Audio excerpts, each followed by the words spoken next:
Assalamualaikum warahmatullahi wabarakatuh. Alhamdulillah, selalu saja kita memuji Tuhan kita Allah subhanahu wa ta'ala. Karena memang dengan memujinya, segala kebutuhan kita akan dipenuhi olehnya. Dan juga kita panjatkan salam hormat kita, salawat dan taslim kepada Nabi besar Muhammad sallallahu alaihi wasallam sebagai bentuk kepatuhan kepada Sang Pencipta yang telah membacakan salam hormat kepada beliau sebagai ibadah. Saudaraku seiman, kita akan lanjutkan bahasan kita Sirah Nabawi, dan kita akan melanjutkan bahasan yang tadi pagi atau tadi siang tepatnya pada saat kita sudah selesai menutupnya tentang beberapa orang-orang Quraisy yang bertauhid. Dan yang terakhir tadi kita bahas adalah surah Ad-Duha, surah yang turun setelah terputusnya wahyu yang ketiga, setelah surah Al-Mudaththir, surah Al-Muzammil, kemudian surah Ad-Duha. Sebelum kita masuk ke masalah dakwah Nabi SAW, sembunyi-sembunyi dan terang-terangan, memang seperti itu judulnya di dalam buku-buku sirah, maka kita akan sebutkan dulu beberapa orang-orang Quraisy yang tidak ikut-ikutan sembah berhala. Jadi teman-teman sekalian, orang-orang Quraisy beriman kepada Allah sebagaimana sudah kita sebutkan tadi. Mayoritas mereka mengenal Allah subhanahu wa ta'ala, tetapi mereka berbuat kemusyrikan. Mereka datangkan patung-patung yang diprakarsai oleh seseorang yang bernama Amr bin Luhai, kemudian turun-temurun dan mereka menjadikan patung itu sebagai perantara antara mereka dengan Allah, sementara patung itu benda mati. Maka Allah cap mereka sebagai orang-orang musyrik. Ada di antara Quraisy yang tidak ikut-ikutan sembah berhala. Tadi sempat ada yang bertanya kepada saya, cuman kata beliau, Ustaz saya nggak bisa hadir malam, saya titip pertanyaannya. Kebetulan pertanyaan ini memang tidak perlu saya tunggu sebentar fase pertanyaan atau waktu pertanyaan kita, karena memang sesuai dengan apa yang saya mau sampaikan sekarang. Jadi pertanyaannya, Nabi Muhammad SAW sebelum ada ajaran Islam atau ajaran yang syariat yang dibawa oleh beliau beragama apa gitu. Jadi di Mekah teman-teman, masyarakat itu mengikuti ajaran Nabi Ibrahim alaihissalam. Di Mekah mereka mengikuti ajaran Nabi Ibrahim alaihissalam. Makanya pelajaran sirah kita mulai dari sejarah Nabi Ibrahim alaihissalam. Kalau antum masih ingat, dari awal kita ceritain Nabi Ibrahim alaihissalam datang membawa Hajar dan Ismail, kemudian adanya air Zam-Zam, pembangunan Ka'bah, segala macam sampai tersyariatkannya haji. Itulah turun-temurun mereka pertahankan. Hanya saja waktu antara Nabi Ibrahim alaihissalam dan Nabi Muhammad alaihissalam sangat jauh, dan memang tidak ada lagi Nabi di Mekah. Maka karena lamanya waktu ini, kemudian datangnya Amr bin Luhai yang mendatangkan patung, sehingga akhirnya mereka mencampur baurkan antara ibadah mereka, ibadah kemurnian syariat Nabi Ibrahim alaihissalam, dan dicampur baurkan dengan kemusyrikan. Dan ini betul-betul pelajaran teman-teman sekalian tentang bahayanya orang berbuat musyrik. Banyaknya umat Islam sekarang begitu. Mereka bilang dalam sholatnya, Iyyaka na'budu wa iyyaka nasta'in. Hanya kepadamu ya Allah kami menyembah, hanya kepadamu kami minta tolong. Lalu habis sholat pergi minta-minta di kuburan sebelah masjidnya. Baik, mana komitmen tadi kita mengatakan hanya kepadamu, hanya kepadamu? Ya kan? Orang soleh pun meninggal, sesoleh apapun mereka. Siapa yang lebih soleh daripada para nabi-nabi? Siapa yang lebih soleh daripada para sahabat, teman-teman sekalian? Jelas tidak ada. Tapi nabi-nabi tetap kita bacakan salawat kepada mereka kan? Permintaan tambahan rahmat. Bahkan Nabi Muhammad SAW sendiri, orang yang paling mulia, kita disuruh memberikan salawat untuk beliau. Minta agar Allah tambahkan karunia rahmat, karunia dan rahmat yang luas gitu kan, kepada Nabi SAW. Begitu juga para nabi-nabi, begitu juga para sahabat. Tetap kita mengatakan radhiyallahu anhum, ridwanullahi alaihim. Kenapa kita doakan mereka? Karena memang orang sudah mati, memang begitu perintah agama, kita disuruh doakan gitu. Bukan kita yang datang minta-minta di kuburannya. Belum pernah teman-teman ada satu riwayat pun yang menjelaskan para sahabat ridwanullahi alaihim kalau waktu setelah Nabi SAW meninggal mereka datang minta-minta di kuburan Nabi. Enggak pernah seperti perilaku banyak umat Islam sekarang. Taruh air lah, ambil tanahnya lah, berdoa di situlah, minta tolong lah, minta jodoh lah, minta jabatan. Ini semua kemusyrikan. Musyrik ini saudaraku seiman, tinggalkan, tidak boleh. Allah subhanahu wa ta'ala menyuruh kita memurnikan ibadah kepadanya. Makanya para sahabat kalau sendalnya putus minta ke langit, ya Allah sendal saya putus, sakit, ya Allah sembuhkan. Bukankah Nabi Ibrahim alaihissalam mengatakan, dan Allah kekalkan dalam Al-Quran, A'udzubillahi minasyaitonirrajim, alladzi yumituni thumma yuhyin. Ya. Dia yang menghidupkan dan mematikan saya. Kemudian dalam ayat yang lain Nabi Ibrahim alaihissalam mengatakan, wa idza maridtu fahuwa yashfin. Kalau saya sakit cuma dia menyembuhkan saya. Kalimat tauhid semuanya, pengesaan kepada Allah Subhanahu wa taala. Berapa banyak orang terjerumus dalam kemusyrikan dan tidak sadar. Menyembelih untuk kuburan, menyembelih untuk patung, menyembelih untuk kuburan, statusnya muslim. Atau menyebarkan segala macam apa di pertaniannya, di perkebunannya, memasang buhul-buhul, percaya kepada jin-jin. Ini semua perbuatan kemusyrikan. Tidak ada dari ajaran Nabi SAW, kalau boleh pakai tenaga jin, Nabi sudah pakai tenaga jin. Ya kan? Di perang Uhud, perang Badar, perang Khaybar, tidak usah suruh sahabat berperang, panggil jin suruh perang. Orang Mekah nggak lihat kok. Kan? Bisa saja kan, tapi nggak dilakukan. Karena memang itu bukan bagian dari syarat kita, tidak bisa kita lakukan. Jadi hati-hati dengan kemusyrikan teman-teman. Abu Jahal, Abu Lahab, perhatikan, beriman kepada Allah loh. Beriman kepada Allah, mereka tahu ada Allah. Makanya tadi ayat yang saya bacakan, Allah berfirman, A'udzubillahi minasyaitonirrajim, wa idza sa'altahum. Hai Muhammad, kalau kau tanya mereka orang-orang Mekah itu, man khalaqas samawati wal ard, siapa pencipta langit dan bumi? Wa sakhkhara asy-syamsa wal qamar, dan mengatur dan menundukkan bulan dan matahari dan bulan. La yaquluna Allah, mereka pasti serentak penduduk Mekah akan mengatakan ada Tuhan namanya Allah. Tanya mereka, hai Muhammad, kenapa mereka sembah-sembah berhala itu kalau begitu? Untuk apa mereka datangkan berhala-berhala? Mereka jawab dan Allah wakalkan, ma na'buduhum illa liyuqarribuna ilallahi zulfa. Kami enggak sembah berhala-berhala ini kecuali hanya perantara yang memudahkan kami mendekatkan diri sama Allah. Apa hubungannya? Kecuali saya bilang tadi, kalau benda-benda itu memang dasarnya dalam Islam diperintahkan untuk dipakai, ya, tanah dipakai untuk sujud misalnya, ya, masjid dibangun begini lalu kemudian kita sholat di dalamnya. Ka'bah tadi saya bilang kita sujud ke arahnya karena ada perintahnya. Kalau nggak ada perintahnya nggak usah. Seperti kasus tadi Hajar Aswad yang Umar bin Khattab mengatakan, demi Allah saya tahu kau hanya batu biasa, kalau bukan saya melihat Rasulullah SAW mencium, saya tidak akan menciummu. Dan ini kemurnian tauhid. Penting sekali teman-teman. Yang membuat kemuliaan Islam awal adalah ketauhidan. Kapan kita rusak itu kita akan rusak semuanya. Dan ingat kaum Nabi Nuh. Nabi Nuh alaihissalam ya, mengingatkan kaumnya selama 950 tahun itu teman-teman sekalian, semuanya mengingatkan masalah tauhid dan mereka menyembah berhala. Akhirnya Allah binasakan mereka. Jadi ini harus digarisbawahi teman-teman sekalian. Baik, di antara tokoh-tokoh Mekah ada beberapa orang yang masyhur disebutkan di dalam buku-buku sejarah. Kenapa empat orang ya?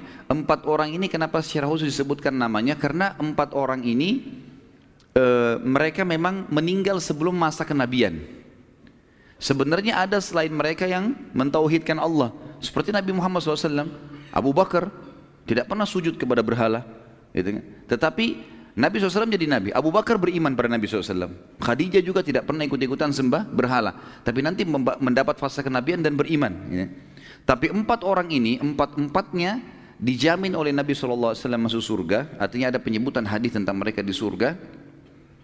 Itu karena mereka mentauhidkan Allah di masa orang-orang Quraisy menyembah berhala dan mereka sempat mendakwahi kaumnya.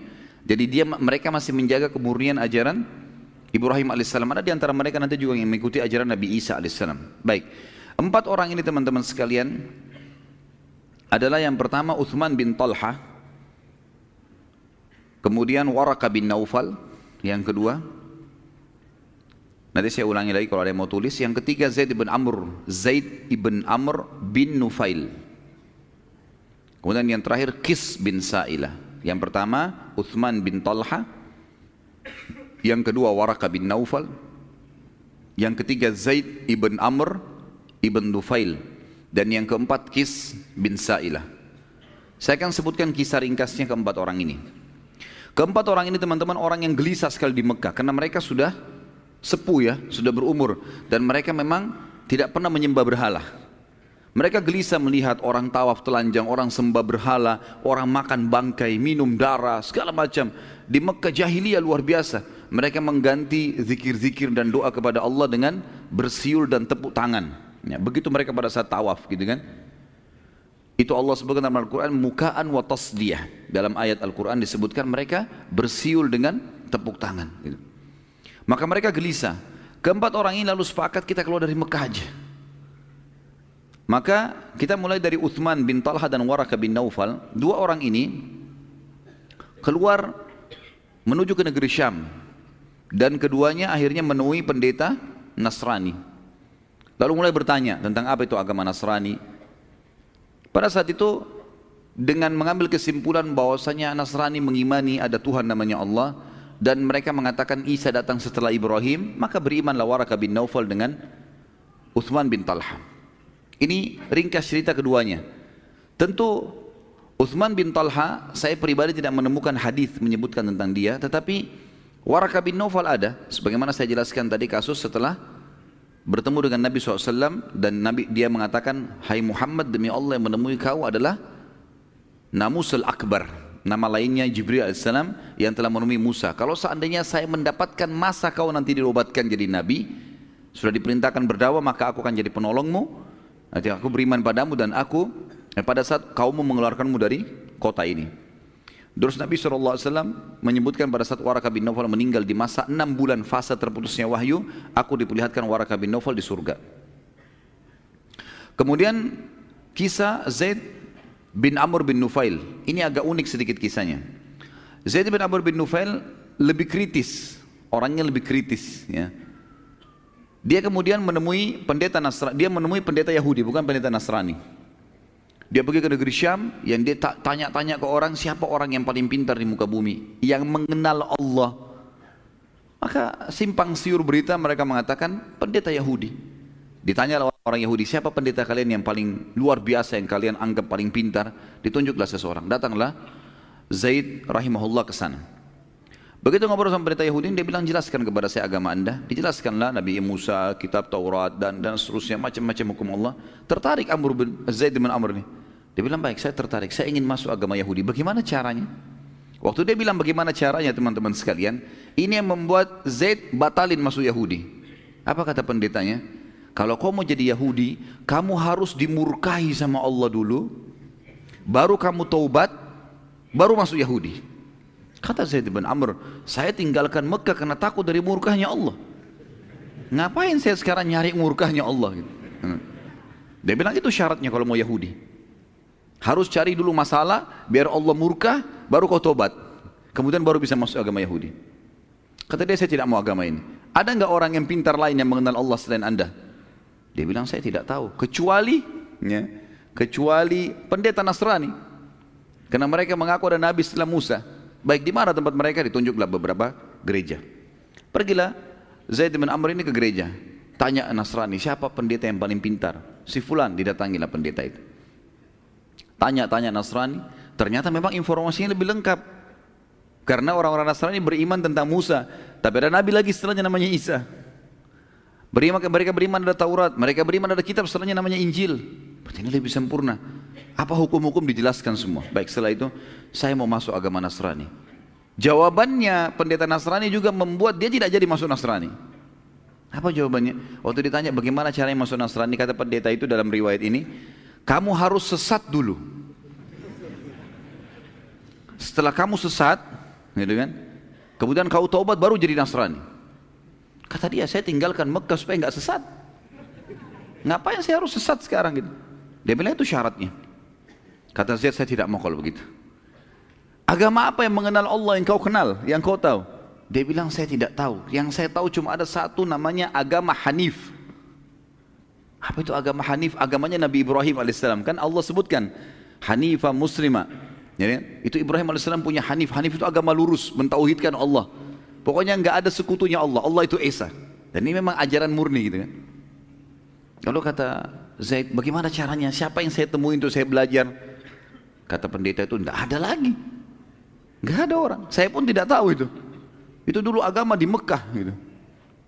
Maka Zaid bin Amr pun kembali ke Mekah, teman-teman sekalian. Lalu dia mengatakan di tengah jalan, ya Allah, aku bersaksi dan engkau menjadi saksinya bahwasanya aku menganut agama Ibrahim alaihissalam. Aku beragama Hanif. Aku akan menyembah Allah, tidak menyekutukannya, dengan tidak menyembah berhala, tapi aku tidak tahu bagaimana caranya beribadah, ya Allah. Pandulah aku. Jadi dia tidak tahu bagaimana caranya. Maka yang dia lakukan adalah, dia coba selalu mencari jalan untuk memurnikan hubungan kepada Allah. Misal, dia kalau lagi begitu masuk, seperti sabda Nabi SAW menceritakan tentang keadaannya Zaid bin Amr ini. Waktu Nabi belum jadi Nabi ya, beliau mengatakan, aku melihat Zaid bin Amr bersandar pada dinding Ka'bah setiap hari. Semenjak pulang dari negeri Syam tadi, sandar di dinding Ka'bah, lalu dia mengatakan, Nabi SAW mengatakan, saya melihat Zaid bin Amr bersandar di Ka'bah sambil memperhatikan talbiyahnya orang-orang Quraisy. Kan kalau masih review teman-teman, pelajaran kita yang lalu, talbiyah yang syar'i dari Nabi Ibrahim alaihissalam dan Nabi Muhammad SAW juga ajarkan kita adalah labbaik Allahumma labbaik, ya Allah aku jawab panggilanmu dengan santun, labbaik la syarika laka labbaik, saya jawab panggilanmu dengan santun dan tidak ada sekutu bagimu, innal hamda wan ni'mata laka wal mulk, segala puji, nikmat dan kerajaan milikmu, la syarika lak, tidak ada sekutu bagimu. Ini tepat ini namanya talbiyah tauhid, pengisahan Allah tanpa sekutu. Amr bin Luhai, waktu dia lihat orang Mekah bertalbiyah begini, dia sudah terlanjur masukkan patung-patung dan dia bilang ini patung-patung perantara antara kalian sama Allah. Bagaimana caranya supaya orang Mekah mau ubah talbiyah? Susah. Ini sudah turun-temurun dari zaman Ibrahim alaihissalam. Maka dia tambah kalimat syirik. Kalimatnya adalah illa syarikan huwa lak tamlikuhu wa ma malak. Naudzubillah. Artinya kecuali sekutu ya Allah. Ada sekutu yang kami taruh-taruh patung ini jadi sekutumu, yang kau juga menguasainya dan kau pemiliknya. Tapi tetap kalimat illa syarikan, kecuali sekutu. Ada sekutu yang disekutukan sama Allah. Maka Zaid bin Amr, kata Nabi SAW, berteriak pada saat mereka sudah mengatakan sampai kalimat labbaik Allahumma labbaik, labbaik la syarika laka labbaik, innal hamda wan ni'mata laka wal mulk la syarika lak. Pas di situ sebelum mereka tambah kalimat syiriknya illa syarikan huwa lak, dia berteriak, cukup, cukup, jangan disambung. Selalu dia berkata begitu, berhentilah. Lalu orang-orang Quraisy melempari dia dengan batu, menyuruh Zaid bin Amr rahimahullah untuk meninggalkan tempat itu. Dia juga tidak cukup sampai itu, dia tetap aja tidak, jangan, bertauhidlah kepada Allah. Ini ajaran Nabi Ibrahim, harus hanif, lurus, nggak boleh gitu. Jadi dia coba cari celah di mana yang ada kalimat syirik, maka dia tinggalkan sama dia. Begitu juga dengan orang-orang Quraisy, mereka suka datang membawa sembelihan-sembelihan, lalu kemudian mereka menyembeli untuk patung-patung itu. Ada di antara mereka teman-teman yang menggunakan nama Allah, gitu kan? Pada saat mau menyembeli, mereka menggunakan nama Allah, tapi untuk berhala, gitu kan? Jadi misal orang Islam sekarang menyembeli untuk laut, supaya kapalnya tidak tenggelam, penjaga lautan lah, ya? Untuk apalah, untuk kebun, untuk rumah baru, segala macam menyembeli bukan untuk Allah, gitu kan? Walaupun menggunakan nama Allah ini bisa syirik, ya? Karena tujuannya untuk itu, bukan untuk Allah SWT murni.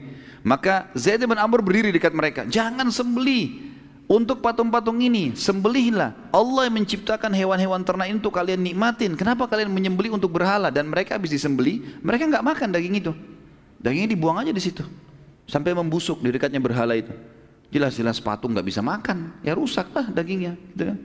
Tapi begitu yang mereka lakukan. Tapi Zaid bin Amr terus mengingatkan. Sampai akhirnya Zaid bin Amr ini meninggal, dia wafat 5 tahun sebelum penobatan Nabi SAW jadi Nabi. Dan Nabi SAW bersabda dalam hadis sahih, aku melihat Zaid, aku diperlihatkan Zaid mengenakan pakaian-pakaiannya di surga. Juga dalam hadis yang lain, Zaid akan dibangkitkan satu umat. Jadi dia sendiri hari kiamat sendirian. Seperti satu umat sendiri. Artinya dia dipastikan akan selamat dengan izin Allah. Dan Nabi SAW sempat bersahabat sama Zaid. Karena Nabi SAW juga tidak sembah berhala. Tapi waktu itu belum ada perintah syariat, belum diobatkan jadi Nabi, gitu kan. Yang terakhir, yang keempat teman-teman sekalian adalah Qis bin Sa'ilah. Qis bin Sa'ilah juga orang yang bertauhid dan tidak syirik. Dan dia lebih dulu berdakwah daripada Zaid bin Amr, daripada Uthman bin Talha, daripada Waraqah bin Naufal. Kalau Uthman bin Talha dan Waraqah bin Naufal, mereka tidak mendakwakan agama Nasrani di Mekah. Mereka cuma ambil buat diri mereka sendiri, gitu kan. Kalau Zaid bin Amr, dia menjalankan agama Ibrahim alaihissalam. Dan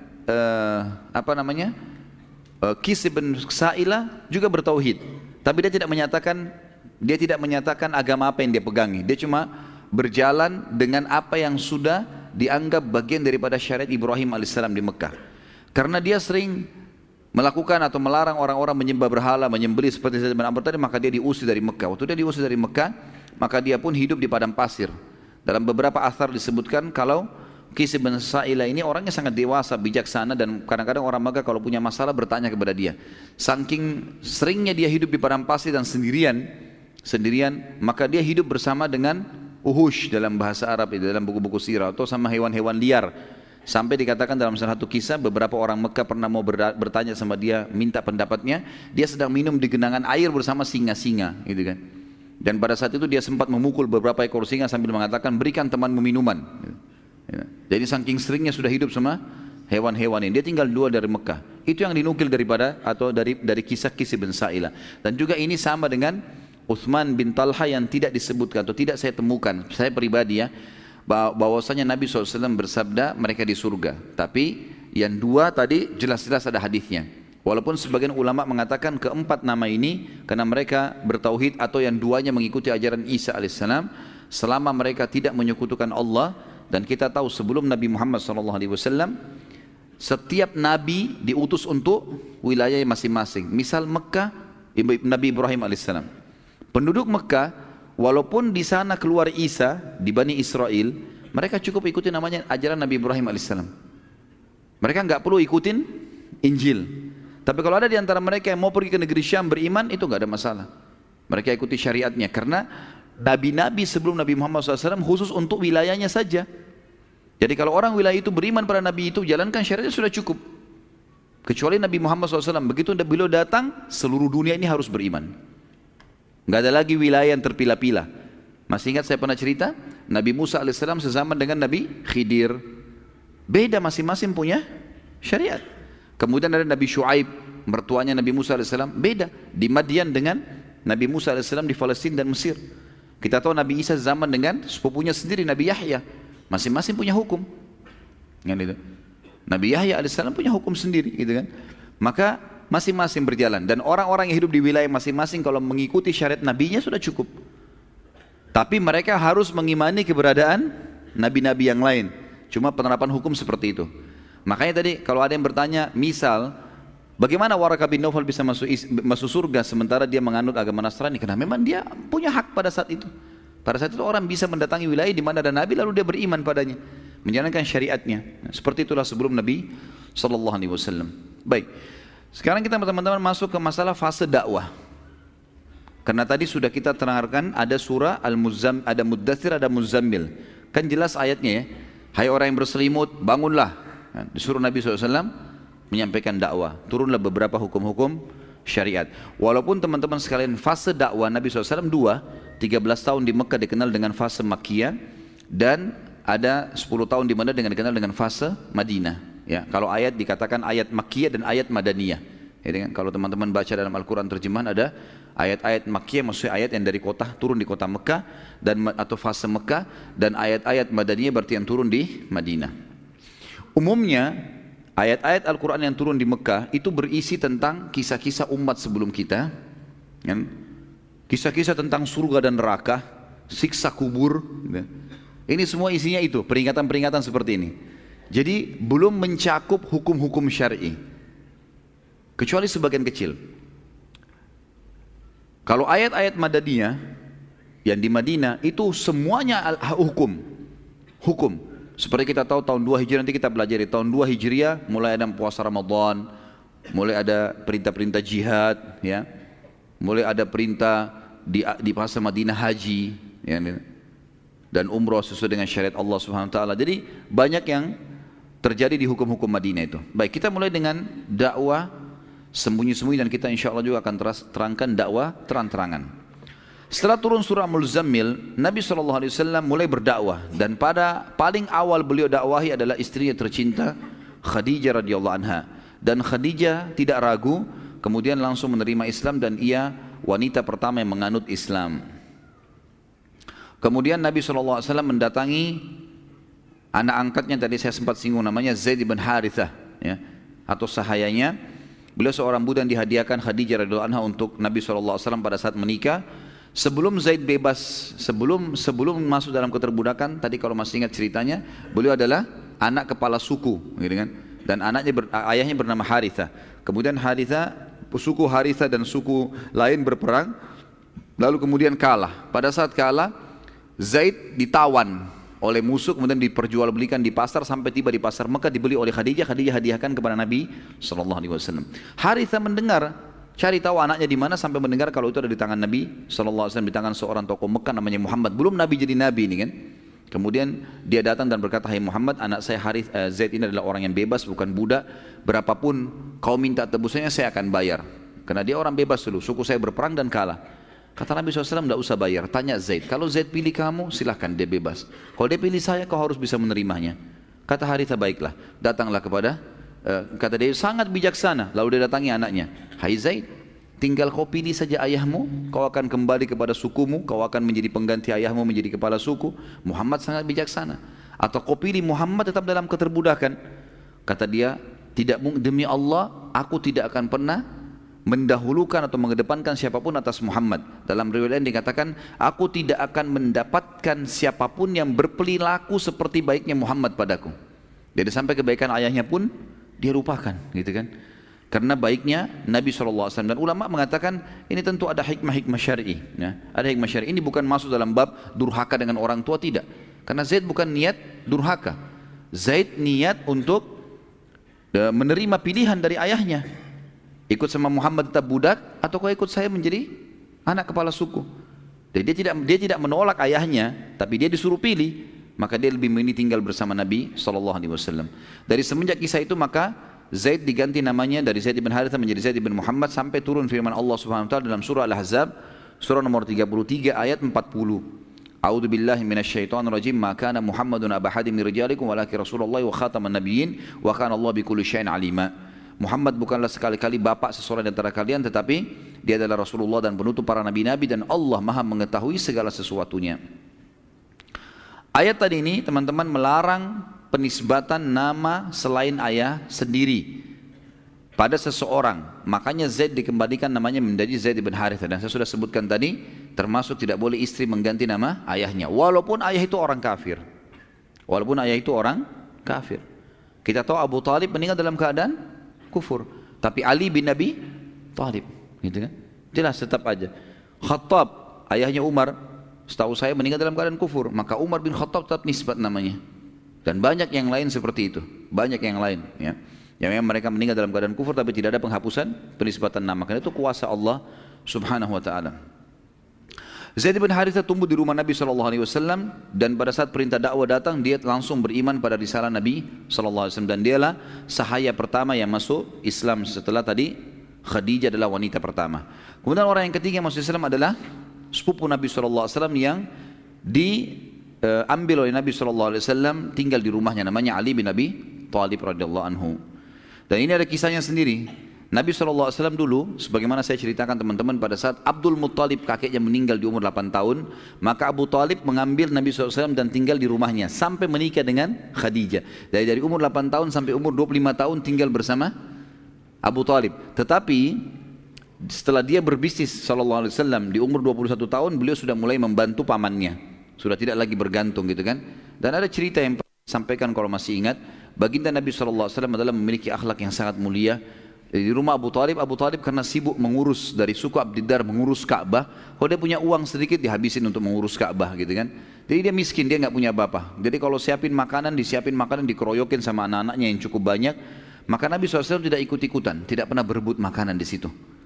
Akhirnya kata Abu Talib kepada istrinya, kalau kau siapin makan, buatkan sendiri buat Muhammad, karena Muhammad tidak berebut sama mereka. Kadang-kadang Nabi SAW sampai berhari-hari kelaparan karena tidak dapat makanan. Nah, untuk membalas jasa pamannya sekarang, setelah beliau menikah, sudah punya kemampuan, beliau mendatangi pamannya yang lain bernama Abbas, yang nanti masuk Islam radhiyallahu anhu, ayahnya Abdullah bin Abbas, ya.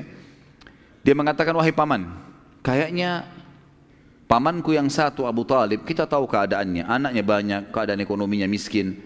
Bagaimana kalau kita ambil anak-anaknya, supaya anak-anaknya meringankan bebannya Abu Talib. Kata Abbas, pemikiran yang bagus. Abbas bilang, Muhammad SAW mengatakan, saya ambil satu, anda ambil satu, siapa ambil satu, keluarga bagi deh, kita hidupkan. Tetap dia bertemu sama ayahnya, tapi kita yang biayai hidupnya, tinggal serumah dengan kita. Maka pada saat itu mereka menyampaikan hajatnya kepada Abu Talib. Abu Talib mengatakan, kalau kalian meninggalkan untuk saya Aqil ini anak tertuanya, maka yang lain silakan ambil, nggak masalah. Yang penting Aqil tinggal bersama saya. Maka Nabi SAW pun memilih Ali bin Abi Thalib. Dan ini satu karunia yang besar sekali dari Allah yang maha tinggi dan maha pemurah untuk Ali radhiyallahu anhu. bagaimana dia hidup di rumah Nabi SAW, di rumah kenabian, ya. Dan nanti Nabi SAW pun juga menikahkan dia dengan anak Nabi SAW, Fatimah, yang sudah masyhur tentunya. Kemudian setelah selesai itu Nabi SAW juga mengajak anak-anaknya sendiri, semua perempuan, Ruqayyah, Ummu Kalthum, Zainab dan juga Fatimah radhiyallahu anhunna, mereka semua langsung terima kenabian ayahnya. Lalu Nabi SAW tidak menunda, subhanallah, di hari itu juga. Dan ini ciri orang beriman, kalau sudah tahu kebenaran, sudah tahu dalilnya, sampaikan, jangan ditunda. Kita nggak tahu umur, sampaikan tentang sholat, sampaikan tentang apa saja yang sudah kita jelas ilmunya, nggak salah, sampaikan saja. Karena itu jadi amal jariah buat kita, dan ilmu itu adalah amal jariah yang luar biasa, karena sekali kita ajarkan ke orang, dia faham sampai mati tuh. Dia amalkan atau tidak amalkan, minimal dia sudah faham. Apalagi kalau diamalkan sama dia, apalagi kalau diajarkan ke orang lain, gitu kan? Maka Nabi SAW langsung keluar rumah dan menemui sahabat paling terdekat dengan beliau, yaitu Abu Bakar radhiyallahu anhu. Dan Abu Bakar namanya adalah Abdullah bin Abi Quhafah. Abu Bakar julukannya, kunyanya, tapi namanya Abdullah bin Abi Quhafah radhiyallahu anhu, sahabat yang sangat luar biasa. Datanglah Nabi SAW lalu mengatakan, wahai Abu Bakar, saya adalah utusan Allah, telah datang wahyu, datang begini, diceritain semua. Kata Abu Bakar, ya engkau adalah utusan Allah. Asyhadu an la ilaha illallah wa anna Muhammadar Rasulullah. Spontan. Sampai kata Nabi SAW, tidak ada orang yang aku ajak Islam. Maksudnya bukan Khadijah, bukan Ali, bukan Zaid, bukan tadi orang-orang yang pertama. Setelah Abu Bakar, tidak ada orang yang aku ajak setelah Abu Bakar masuk Islam kecuali bertanya. Melainkan Abu Bakar tidak pakai bertanya, langsung saja syahadat. Setelah itu Abu Bakar sangat cerdas, bertanya kepada Nabi SAW, ya Rasulullah, tadinya panggil Muhammad, sahabat dekatnya. Tahu utusan Allah, mengatakan, wahai utusan Allah, ya Rasulullah, apa yang anda perintahkan sama saya ini? Ini saya sudah tahu kebenaran, apa yang saya harus lakukan? Kata Nabi SAW, sebarkan semampumu. Baik ya Rasulullah. Keluar Nabi SAW dari Abu Bakar. Abu Bakar nggak pakai tunggu teman-teman, hari itu juga keluar cari teman-teman dekatnya. Dan orang yang paling dekat dengan Abu Bakar adalah Utsman bin Affan. Datangi Utsman bin Affan, hai Utsman begini-begini, syahadat. Dan ini luar biasa ya, berarti semua perbuatannya Utsman, dari pertama syahadat sampai menjadi khalifah, Abu Bakar panen pahalanya. Ini perilaku yang luar biasa teman-teman, jangan tunda. Teman-teman pedagang, sudah tahu di pengajian, sebarkan pengajian itu di pasar. Yang kerja di kantor, sebarkan di kantor. Kalau mereka berubah mengerjakan teman-teman sekalian, maka itu luar biasa, sebarkan ke keluarga. Kebaikan-kebaikan, jangan tunda. Jangan kasih peluang orang lain yang melakukannya, karena kita membutuhkan itu. Jangan sibuk anak-anak kita terus sekolah yang kita andalkan. Antum punya andil apa? Gitu. Didik mereka, ajarkan mereka kebaikan-kebaikan. Jangan cuma sekolah kita andalkan, karena kita juga butuh amal jariah dari mereka, gitu kan? Lalu setelah itu, tentu kita sudah tahu ya, Utsman punya banyak sekali hadis ya. Di antaranya Nabi SAW mengatakan, tidakkah saya malu dengan laki-laki yang malaikat pun malu padanya? Itu Utsman bin Affan, karena luar biasa ibadahnya, sampai sebagian ulama mengatakan karena Utsman bin Affan tidak pernah lihat kemaluannya sendiri, apalagi lihat kemaluan orang lain. Jadi malaikat pun malu sama dia, sampai luar biasa begitu. Kemudian Utsman bin Affan juga yang pernah, nanti kita akan pelajari insya Allah bagaimana dia membiayai peperangan-peperangan, sampai kata Nabi SAW, tidak ada lagi yang bisa menahan Utsman masuk ke surga setelah apa yang dilakukan hari ini. Berinfak luar biasa. Ada kisahnya saya sebutkan di YouTube tentang Utsman bin Affan radhiyallahu anhu.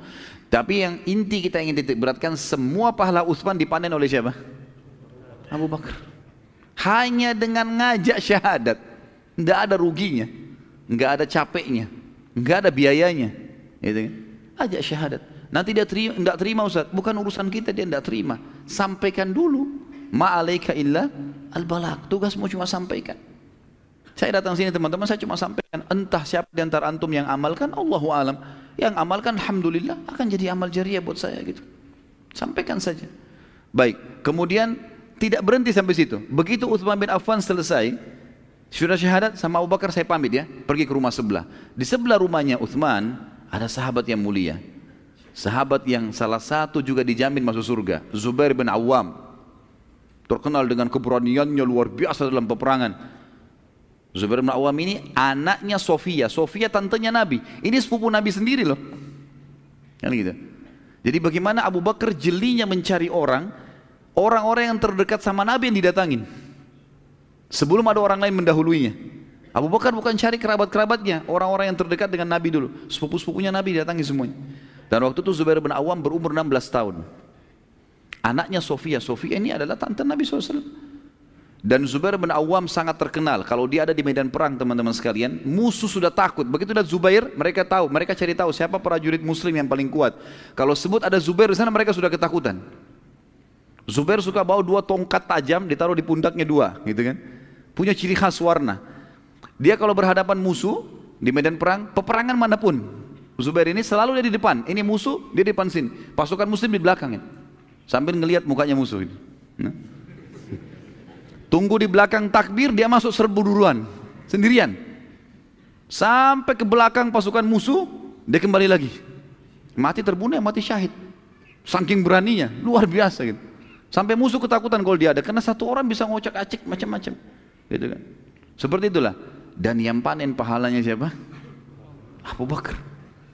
Karena dakwah, gitu kan. Karena sampaikan. Kemudian teman-teman sekalian, tidak cukup sampai situ. Dia mendatangi sahabat dekatnya Zubair, juga satu jamin masuk surga, Talha bin Ubaidillah. Ini juga satu yang jamin masuk surga. Orang yang terkenal, dia bersaing dengan Utsman bin Affan dalam sedekah. Kalau antum dengar di YouTube sudah ada serial sahabat, alhamdulillah sudah sampai 18 serial sahabat. Salah satunya adalah Talha bin Ubaidillah. Bagaimana infaknya dalam hidupnya, luar biasa kiprah-kiprahnya dalam peperangan. Sampai Talha bin Ubaidillah ini diberikan julukan sama Abu Bakar adalah perang Uhud miliknya Talha bin Ubaidillah. Karena waktu Nabi SAW terdesak, dia menahan Nabi dengan badannya. Sampai dia pingsan gara-gara luka semua badannya. Tangannya sampai terputus, giginya sampai ompong gitu kan di perang Uhud itu. Sampai para sahabat memuji mengatakan, ompongmu membawa masuk surga gitu. Lah iya. Karena jatuh giginya justru kena membela Nabi SAW. Dan mereka mengatakan Allah memberikan ketampanan pada Talha justru pada saat dia sudah ompong lebih tampan lagi.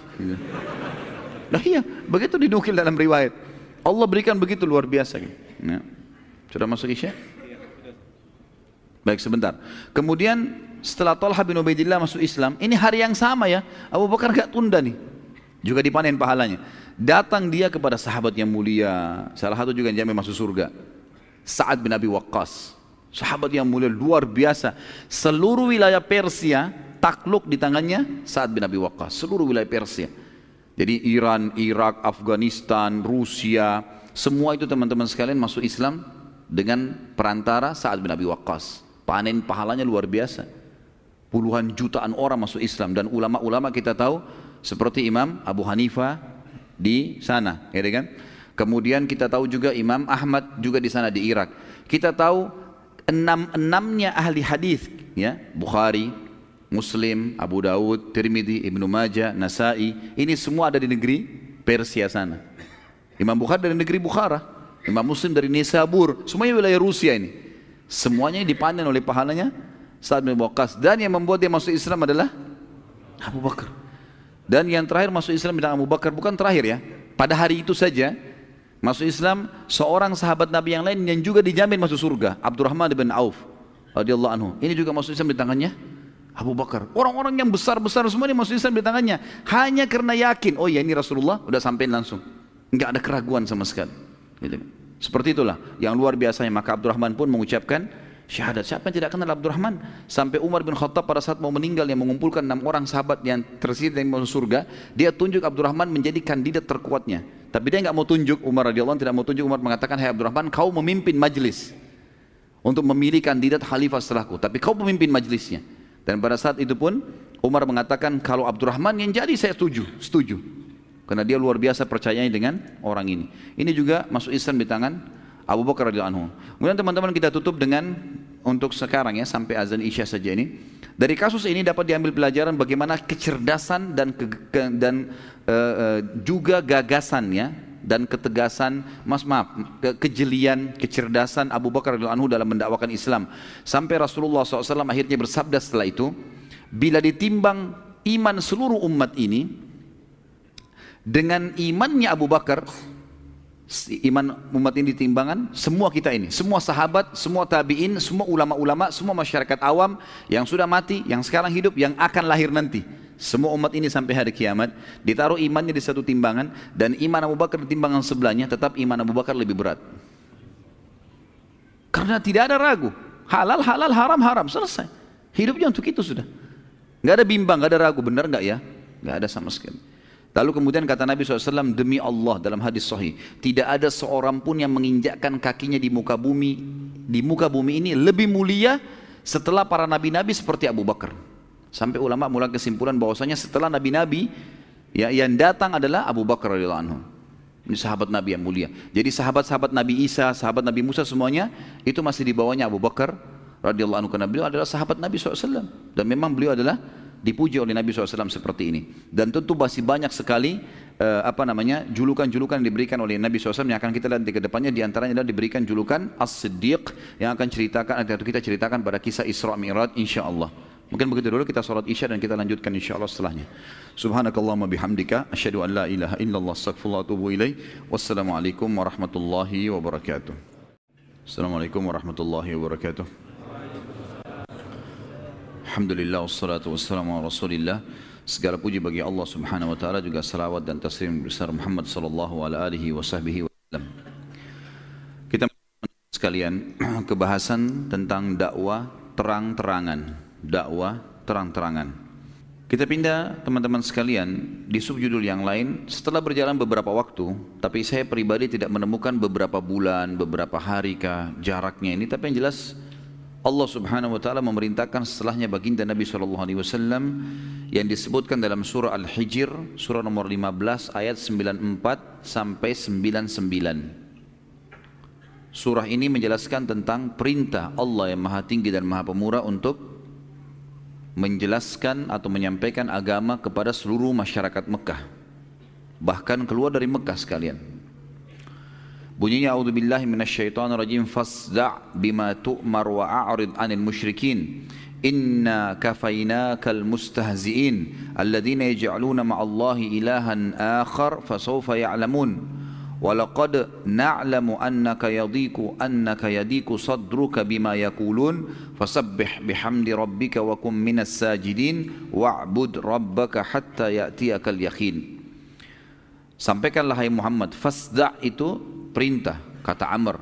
Sekarang kau sampaikan hai Muhammad secara terang-terangan segala apa yang diperintahkan kepadamu dan berpalinglah dari orang-orang musyrik. Yang tidak mau berterima, tinggalkan saja. Yang penting kamu selalu sampaikan. Tidak usah khawatir kamu disakiti atau kamu diganggu. Sesungguhnya kami akan memelihara kamu dari kejahatan orang-orang yang mengolok-olokmu, yaitu orang-orang yang menganggap ada Tuhan yang lain di samping Allah atau menyekutukan Allah. Maka mereka kelak akan mengetahui akibat perbuatan mereka. Dan kami sungguh-sungguh mengetahui bahwa dadamu menjadi sempit disebabkan apa yang mereka ucapkan. Dan sebagian ulama tafsir mengatakan ini adalah informasi tentang para da'i. Kalau pada saat mereka ceramah, ada saja orang yang terima, ada saja orang yang nolak. Kalau Nabi SAW begitu pastilah. Tidak semua orang itu 100% bisa diterima gitu. Kecuali dengan orang-orang yang berakal, yang memang tahu, seperti kita tahu kasus para sahabat ridwanullah alaihim yang memang hatinya bersih, pikirannya jernih, mereka langsung menerima dakwah Nabi SAW. Tapi seperti Abu Jahal, Abu Lahab, yang jelas-jelas tokoh-tokoh masyarakat, orang kaya, pinter, tapi nolak. Subhanallah, ada saja yang nolak. Dan kami sungguh-sungguh, kata Allah SWT, mengetahui bahwa dadamu menjadi sempit disebabkan apa yang mereka ucapkan, maka bertasbihlah. Balas itu dengan zikir kepada Allah dan dengan memuji Tuhanmu, dan jadilah kamu di antara orang-orang yang sujud, selalu sholat, tidak usah pedulikan dengan hal-hal seperti itu, dan sembahlah Tuhanmu sampai kematian datang kepadamu. Karena ayat inilah turun di malam hari, baginda Nabi SAW pada keesokan harinya naik ke atas bukit Abi Kubais. Bukit Abi Kubais adalah sebuah bukit memang khusus untuk mengiklankan informasi di Mekah. Tepatnya berada antara sekarang tempat sa'i dengan istana raja Saudi. Kita tahu di dekat Masjid Haram ada istana yang besar, ada bangunan yang besar, itu bukan hotel tapi itu adalah istana raja. Di sebelah tempat sa'i, di situ bukit Abi Kubais, di situ posisinya.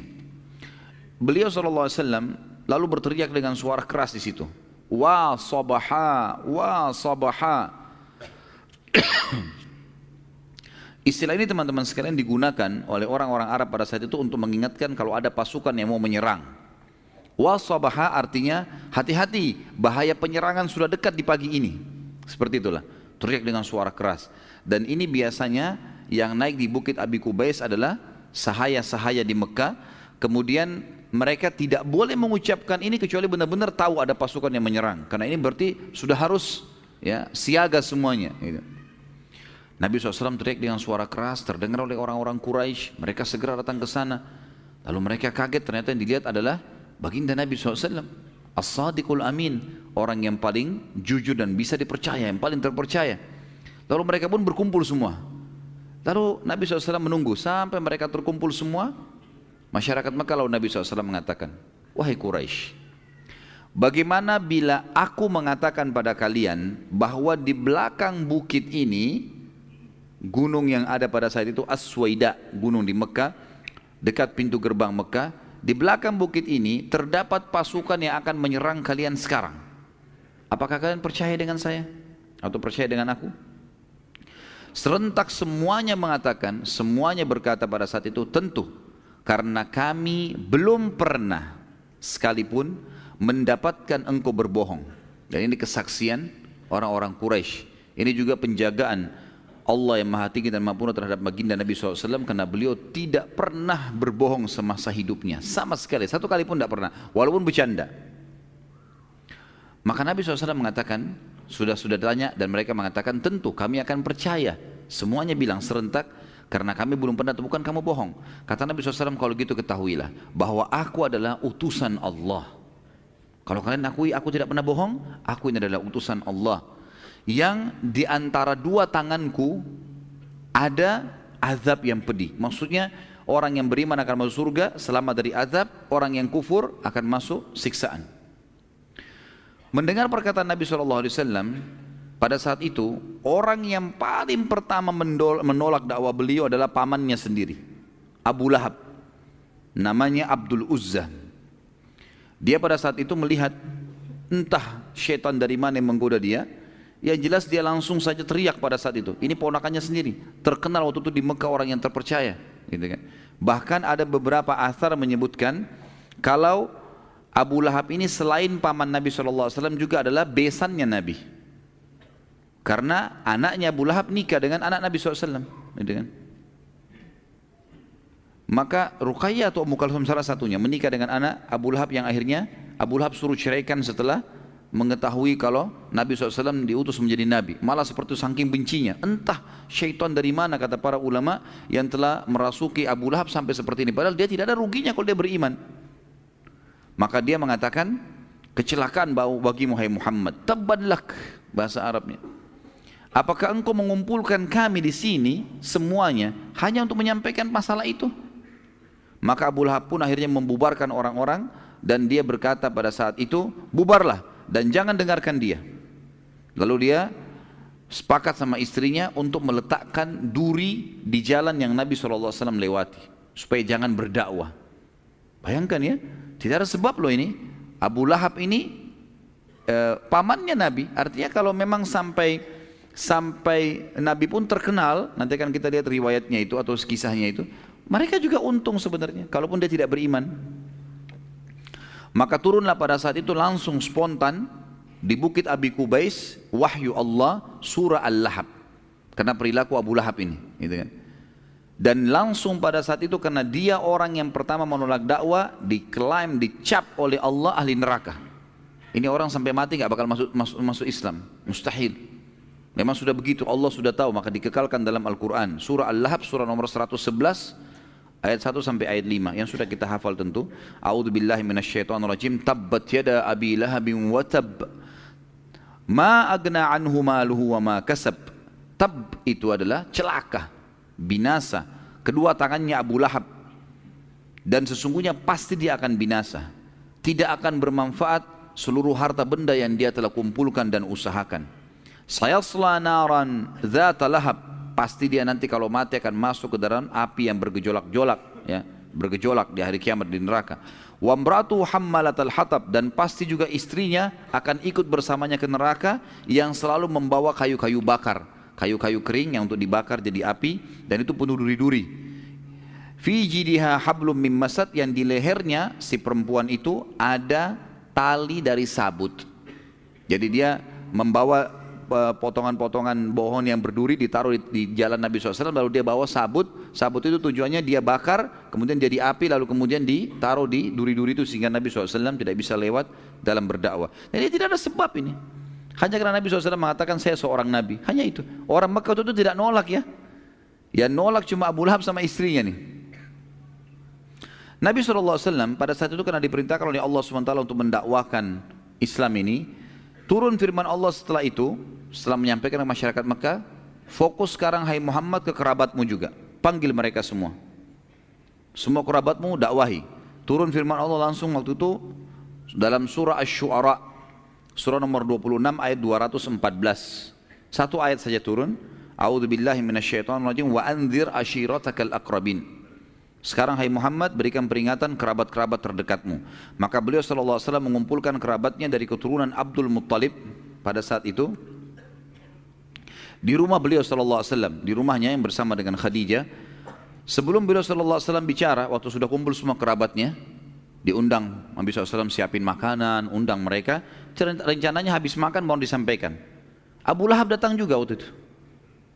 Datang orang ini, belum Nabi SAW bicara, baru datang. Orang sudah kumpul semua, langsung dia bilang, hai Muhammad, bila engkau mengumpulkan kami untuk menyampaikan agamamu yang kemarin kau sampaikan, maka jangan kau bicara. Ini perasaan dia seorang paman, maka harus ponakannya dengar. Ini satu hal yang buruk ya. Nah, banyak orang begitu. Ada orang tua, ada paman, kadang-kadang walaupun ponakannya itu benar, atau anaknya benar, dia nggak mau dengar. Ini kebodohan ini ya. Tidak benar seperti ini. Harusnya kita bijaksana, kalau itu benar walaupun dari lisan anak kecil kita harus dengar. Mungkin seseorang minum berdiri lalu anaknya mengatakan ayah jangan minum berdiri. Benar. Oh ya nak, terima kasih. Mestinya begitu. Ah kamu anak kecil ngerti apa? Tidak boleh menolak kebenaran, gitu kan? Ini bahaya ya, tidak boleh sama sekali. Abu Lahab begitu prinsipnya, dia menganggap Nabi SAW ponakan. Ponakan berarti harus lebih di bawah. Mau lebih pintar, mau apa, nggak penting. Gitu. Maka dia ribut. Nabi SAW pun akhirnya melihat kejadian tersebut, Nabi tidak mau bicara. Sudahlah, silakan makan semuanya. Habis makan bubar. Nabi SAW akhirnya mengundang beberapa hari lagi kemudian seluruh kerabat kecuali Abu Lahab. Dalam buku itu, semua datang silakan, dikirimin undangan kecuali orang ini, jangan diundang. Waktu semuanya datang, habis makan, Abu Lahab nggak tahu berita nih. Nabi SAW sampaikan saya begini, saya utusan Allah, turun firmannya Allah, saya telah ketemu sama Jibril, diceritakan semua panjang lebar. Dan yang pertama masuk Islam adalah Sofia radhiyallahu anha, tante Nabi SAW yang mulia, ibunya Zubair bin Awam. Gitu kan. Dakwah Islam makin menyebar pada saat itu. Setelah kerabat-kerabat Nabi SAW ada yang terima, ada yang tidak, tapi yang disebutkan dalam buku sejarah pada saat pertemuan itu yang langsung mengucapkan syahadat adalah Sofia. Ya. Apalagi anaknya Zubair sudah masuk Islam sebelum ibunya. Tadi di tangan Abu Bakar kan gitu. Dakwah Islam menyebar teman-teman sekalian pada saat itu di Mekah dan sangat cepat sekali. Ya. Tapi kebanyakan yang memeluk ini adalah orang-orang yang miskin dan kalangan-kalangan di bawah gitu. Terutama dari hamba sahaya. Yang terkenal kisahnya masyhur adalah orang yang sangat mulia, Yasir radhiyallahu anhu bersama istrinya Sumayyah radhiyallahu anha. Yang terkenal dua-duanya orang yang pertama mati syahid dalam Islam. Dan juga anak mereka Ammar radhiyallahu anhum. Juga ada dari kalangan budak yang lain seperti Khabbab bin Arad, Bilal bin Rabah, Suhaib ar-Rumi, Amir bin Fuhairah, Abdullah bin Mas'ud radhiyallahu anhum ajma'in. Ini semua adalah orang-orang yang dulu pekerja. Abdullah bin Mas'ud bukan sahaya ya, tapi dia pengembala kambing. Nanti akan kita jelaskan bagaimana Abdullah bin Mas'ud pada saat menebas lehernya Abu Jahal di perang Badr. Nanti akan ada kisah sendiri masalah itu. Tapi yang jelas waktu itu Abu Bakar radhiyallahu anhu satu-satunya orang yang waktu itu mengiklankan Islamnya, maka ia menjaharkan Al-Quran di depan Ka'bah. Waktu sudah mulai beberapa hari berjalan, sudah mulai banyak ayat yang turun, Abu Bakar sudah mulai menghafal gitu kan ayat-ayat yang dihidup. Lalu Abu Bakar datang kemudian beliau membaca depan Ka'bah. Maka mendengar bacaan tersebut orang-orang Quraisy datang mengeroyokinya sampai darah memenuhi wajahnya radhiyallahu anhu, tapi beliau tidak berhenti membaca sampai selesai surahnya. Abdullah bin Mas'ud juga begitu. Sahabat Nabi yang mulia ini, beliau pengembala kambing dan orangnya sangat kurus, kecil. Abdullah bin Mas'ud ini. Sampai-sampai teman-teman sekalian saking kurusnya Abdullah bin Mas'ud ini, sampai nanti waktu sudah hijrah di Madinah, Satu waktu beliau pernah naik ke atas pohon kurma, kemudian ditiup oleh angin. Akhirnya kainnya di bagian bawah tersingkap, menyingkap pahanya. Saking kecilnya betisnya sampai sahabat tertawa. Spontan mereka tertawakan, bukan niat mengolok ya. Karena tiba-tiba lihat kok lucu, kecil sekali gitu. Akhirnya diketawain. Apa yang dilihat teman-teman sekalian? Kata Nabi SAW dalam hadis sahih, apakah kalian menertawakan kecil betisnya Ibnu Mas'ud? Demi Allah, betis Ibnu Mas'ud itu ditimbangan pada hari kiamat lebih berat daripada gunung Uhud. Apa yang Abdullah bin Mas'ud lakukan teman-teman sekalian? Orang yang kurus kecil badannya baru menghafal surah Ar-Rahman sebagian ayatnya. Dihafal, turun pada saat itu, kemudian dia mulai hafal beberapa ayat. Lalu dia tidak disuruh apa-apa nih. Dia datang ke dekat Ka'bah, cari batu yang tinggi, duduk, baca dengan suara keras. Orang-orang Quraisy lihat Abdullah bin Mas'ud pengembala kambing, bagi mereka ini rendah sekali. Langsung datang dikeroyokin, digebukin, dikeroyokin luar biasa sampai berdarah-darah. Dia nggak berhenti, sampai dia berhenti di hafalannya. Dalam kondisi berdarah-darah teman-teman sekalian, sudah berhenti dia baca, dilepas sama Quraisy, dia pulang. Pergi ke rumah Darul Arqam namanya, tempat pertemuan Nabi SAW dan para sahabat. Begitu sahabat lihat dan Nabi SAW lihat, ada apa dengan kau? Ya Rasulullah, saya baca Quran depan Ka'bah dan mereka keroyoki saya. Kata mereka, kata para sahabat, wahai Abdullah, jangan kau lakukan itu. Badanmu kecil begini, ya, ini bisa sakit, bisa mati, bisa patah semua ini, dikeroyokan sama orang. Rasulullah SAW juga mengatakan, wahai Ibnu Mas'ud, jangan kau paksakan dirimu. Kata dia, ya Rasulullah, kalau anda mau suruh saya, besok saya kembali baca lagi. Jadi subhanallah, keimanan itu kalau maksudnya, memang orang pepatah bahasa Arab mengatakan ya, kekuatan itu ada di hati manusia, bukan di fisiknya. Kalau hatinya kuat seperti baja teman-teman sekalian, makanya iman itu dalam hati. Kalau hati buat seperti baja, biar badannya kurus nggak penting itu. Ada orang subhanallah badannya seperti gentong besarnya, tapi hatinya kecil, ciut, gitu. Disentil sedikit sudah nangis, gitu kan. Ada nanti di perang Uhud kisah Julaibib, sahabat Nabi yang kecil sekali badannya sampai Nabi angkat dengan satu tangan untuk lihat jenazahnya, tapi dia membunuh 9 orang Quraisy, ya, mati di tangannya dia. Jadi keberanian dan kekuatan itu di hati seseorang, gitu, bukan di fisiknya. Pada saat dakwah mulai gencar teman-teman sekalian, maka pemuka-pemuka Quraisy tidak dapat menerima lagi perlakuan para sahabat yang terus-menerus berdakwah, dan bagi mereka, mereka anggap para sahabat mencaci maki Tuhan-Tuhan mereka. Padahal mungkin sahabat-sahabat bukan mencaci maki ya. Para sahabat tidak mencaci maki, para sahabat cuma mengatakan, untuk apa kalian sembah berhala ini? Batu, kalian yang pahat, kalian yang ukir, kalian yang taruh, kalian yang kasih nama, ngapain disembah? Kalian tahu kan ada Tuhan namanya Allah, kembali ke Allah saja, juga makhluknya Allah. Mereka anggap itu mencaci maki Tuhan mereka. Lalu mereka mendapati ternyata yang menjadi penolong utama Nabi SAW adalah pamannya Abu Talib. Abu Talib pasti kadang kafir pada saat itu, tapi Abu Talib melindungi Nabi SAW. Dan mereka menyerang Nabi nggak berani, karena tradisi di zaman waktu itu, kalau ada satu orang diganggu, maka sukunya semua membelanya. Maka yang terjadi teman-teman sekalian, mereka datang kepada Abu Talib berkata, wahai Abu Talib, ponakan anda ini sangat mengganggu kami. Sementara ia berada dalam naungan anda, kami minta biarkan kami yang mengadilinya atau anda yang memberhentikannya. Abu Talib menjawab, tidak mungkin, itu ponakan saya, jadi tidak boleh ada yang ganggu. Ganggu perang suku nih, nggak bisa. Baiklah, Abu Talib ini belum tahu ya, apa yang didakwakan Nabi SAW belum disampaikan oleh Nabi SAW ke Abu Talib ini. Maka berpencarlah orang-orang Quraisy dengan kekecewaan, namun karena Nabi SAW terus saja gencar berdakwah, tiap hari masuk, dan mereka menganggap itu mencaci maki Tuhan-Tuhan mereka, hanya mereka ketemu lagi sama Abu Talib yang kedua kali, mereka mengatakan hal yang sama dengan sebelumnya, dan mereka bilang kami sudah tidak sabar nih Abu Talib.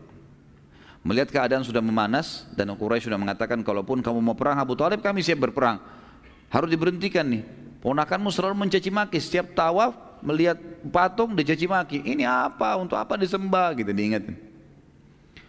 Maka Nabi SAW pun dipanggil oleh Abu Talib. Kemudian mulailah Abu Talib bertanya, apa sebenarnya yang sedang kau bawa ini hai ponakanku? Apa ajaran apa ini? Maka Nabi SAW jelaskan, begini hai paman, begini hai paman. Dijelaskan semua tentang Islam. Kalian kan sudah beriman pada Allah, kalian tahu Allah, ini Allah mengutus saya mengajar, memurnikan ajaran syariat, memurnikan ajaran tidak boleh menyembah berhala-berhala. Diterangkan panjang lebar kepada Abu Talib, sampai Abu Talib sudah memahami apa isi ajaran Nabi SAW. Lalu mereka Abu Talib setelah dengar itu, setelah dengar tadi ajaran itu, dianggap ajaran ini tidak salah. Kenapa mereka melarangmu? Baik ponakanku, kira-kira bisa negosiasi nggak? Artinya ajaran ini jangan kamu sebarkan kemana-mana, ke orang-orang saja yang mau. Daripada kamu tawaf, kamu akhirnya dianggap mencaci maki Tuhan-Tuhan mereka, bisa nggak? Atau kamu tinggalkan aja ajaran itu, kamu kembali ke ajaran nenek moyangmu. Kata Nabi SAW kalimat yang membuat Abu Talib akhirnya tidak bisa berbicara. Beliau mengatakan, demi Allah wahai pamanku, bila seandainya mereka itu orang-orang Quraisy meletakkan pada tangan kananku matahari. Matahari kan luar biasa nilainya bagi manusia. Kalau nggak terbit matahari gelap semua, gitu kan? Kalau matahari itu mereka berhasil ambil, mereka kasih ke saya, taruh di tangan kanan saya, ini milikmu hai Muhammad. Matahari saya yang pegang, di tangan kiriku bulan, supaya aku meninggalkan apa yang aku sedang dakwakan ini, maka aku tidak akan pernah meninggalkannya. Makna ini kalimatnya bobotnya berat ya, artinya walaupun saya sampai mati nggak bakal saya tinggalin nih. Abu Talib waktu itu kebetulan lagi berduduk sama beberapa suku-sukunya dia, suku Abdul Muttalib, suku Hashim lagi kumpul. Tiba-tiba saja mereka bilang, luar biasa kau pertahankan, kalau gitu dakwain aja, nggak apa-apa, gitu kan? Silakan. Jadi yang kafir pun mengatakan nggak apa-apa, dakwah. Biar kau caci maki Tuhan kami nggak apa-apa, kami akan bela gitu. Sampai mereka bilang begitu. Melihat tekad Nabi SAW, saya bilang dalam tulisan saya ini, yang begitu besar dalam mempertahankan dakwanya, maka Abu Talib dan teman-temannya dan suku-sukunya semua mengatakan, demi Allah kami pun akan menolongmu walaupun engkau mencaci maki Tuhan-Tuhan kami. Sampaikan saja apa yang engkau inginkan sampaikan. Bicara terserah kamu, silakan. Maka dengan pertolongan tersebut Nabi SAW lebih gencar lagi berdakwah. Gitu ya. Sekali lagi, orang-orang Quraisy tidak dapat bersabar nih. Lalu mereka mencoba menyempitkan jalan dakwah Nabi SAW dengan cara mencoba merayu Abu Talib. Caranya apa? Mengutus ke Abu Talib seorang anak muda yang tampan, yang pintar, dicari yang kira-kira fisiknya dekat dengan Nabi. Nabi SAW kan orangnya tinggi, kekar, putih, gagah, banyak kelebihan Nabi SAW. Mereka cari siapa kira-kira yang anak muda Mekah yang mirip seperti itu. Ditemukanlah seseorang yang mirip, tapi tentu jauh lah ya. Namanya Amarah bin Walid. Amarah bin Walid ini terkenal sekali, ayahnya tokoh Quraisy, orang kaya raya, jarang keluar. Kalau dia keluar jadi perhatiannya orang. Di rumah kalau keluar pakai baju bagus, wangi, tampan, segala macam. Orang semua jadi bicara tentang Amarah bin Walid ini. Mereka bawa Amarah bin Walid ke Abu Talib. Wahai Abu Talib, ambil nih Amarah nih, jadikan anak kamu sebagai ganti Muhammad.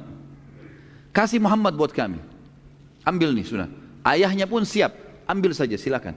Jadikan anak kamu. Kata Abu Talib apa? Membuat mereka hanya putus asa. Abu Talib bilang, sungguh aneh kalian hai Quraisy. Kalian kasih anaknya orang lain untuk saya kasih makan, lalu kalian minta ponakan saya untuk kalian bunuh. Mustahil itu. Enggak mungkin. Bawa ini Amarah pulang. Pulang. Karena Abu Talib ya, menutup semua jalan-jalan Quraisy ini, maka orang-orang Quraisy akhirnya sepakat melakukan dua hal. Yang pertama, mereka mengajak Nabi SAW berdebat. Mereka ajak Nabi SAW berdebat dengan mengutus orang yang paling pintar di mata mereka. Waktu itu orang yang paling pintar teman-teman sekalian dianggap orang nomor satunya Mekah, namanya Al-Walid bin Mughirah. Al-Walid ini dalam riwayat masyhur mendatangi Nabi SAW lalu dia berkata, wahai Muhammad, apa yang engkau lakukan? Engkau telah memecahkan kami, menyalah-nyalahkan orang tua kami, juga mencaci maki sesembahan kami. Bila penyebab masalah ini karena kamu kena sihir, kamu sakit sehingga kamu ngomong seperti itu, mencaci maki Tuhan-Tuhan kami dan seterusnya, maka kami akan kumpulkan harta-harta kami agar dapat mendatangkan tabib yang terbaik supaya kau sembuh. Hai Muhammad, bila ini karena kamu ingin kaya, mau jadi orang kaya raya, nggak usah khawatir. Kami akan kumpulkan semampu kami seluruh harta yang kami miliki dan kami akan hadiahkan kepada kamu sembah kau menjadi orang terkaya Mekah. Tapi berhenti. Bila Muhammad, karena kau ingin kemuliaan, maka kami akan menyanjungmu. Nggak usah berdakwah begini, kami akan nobatkan kamu orang yang paling kami muliakan.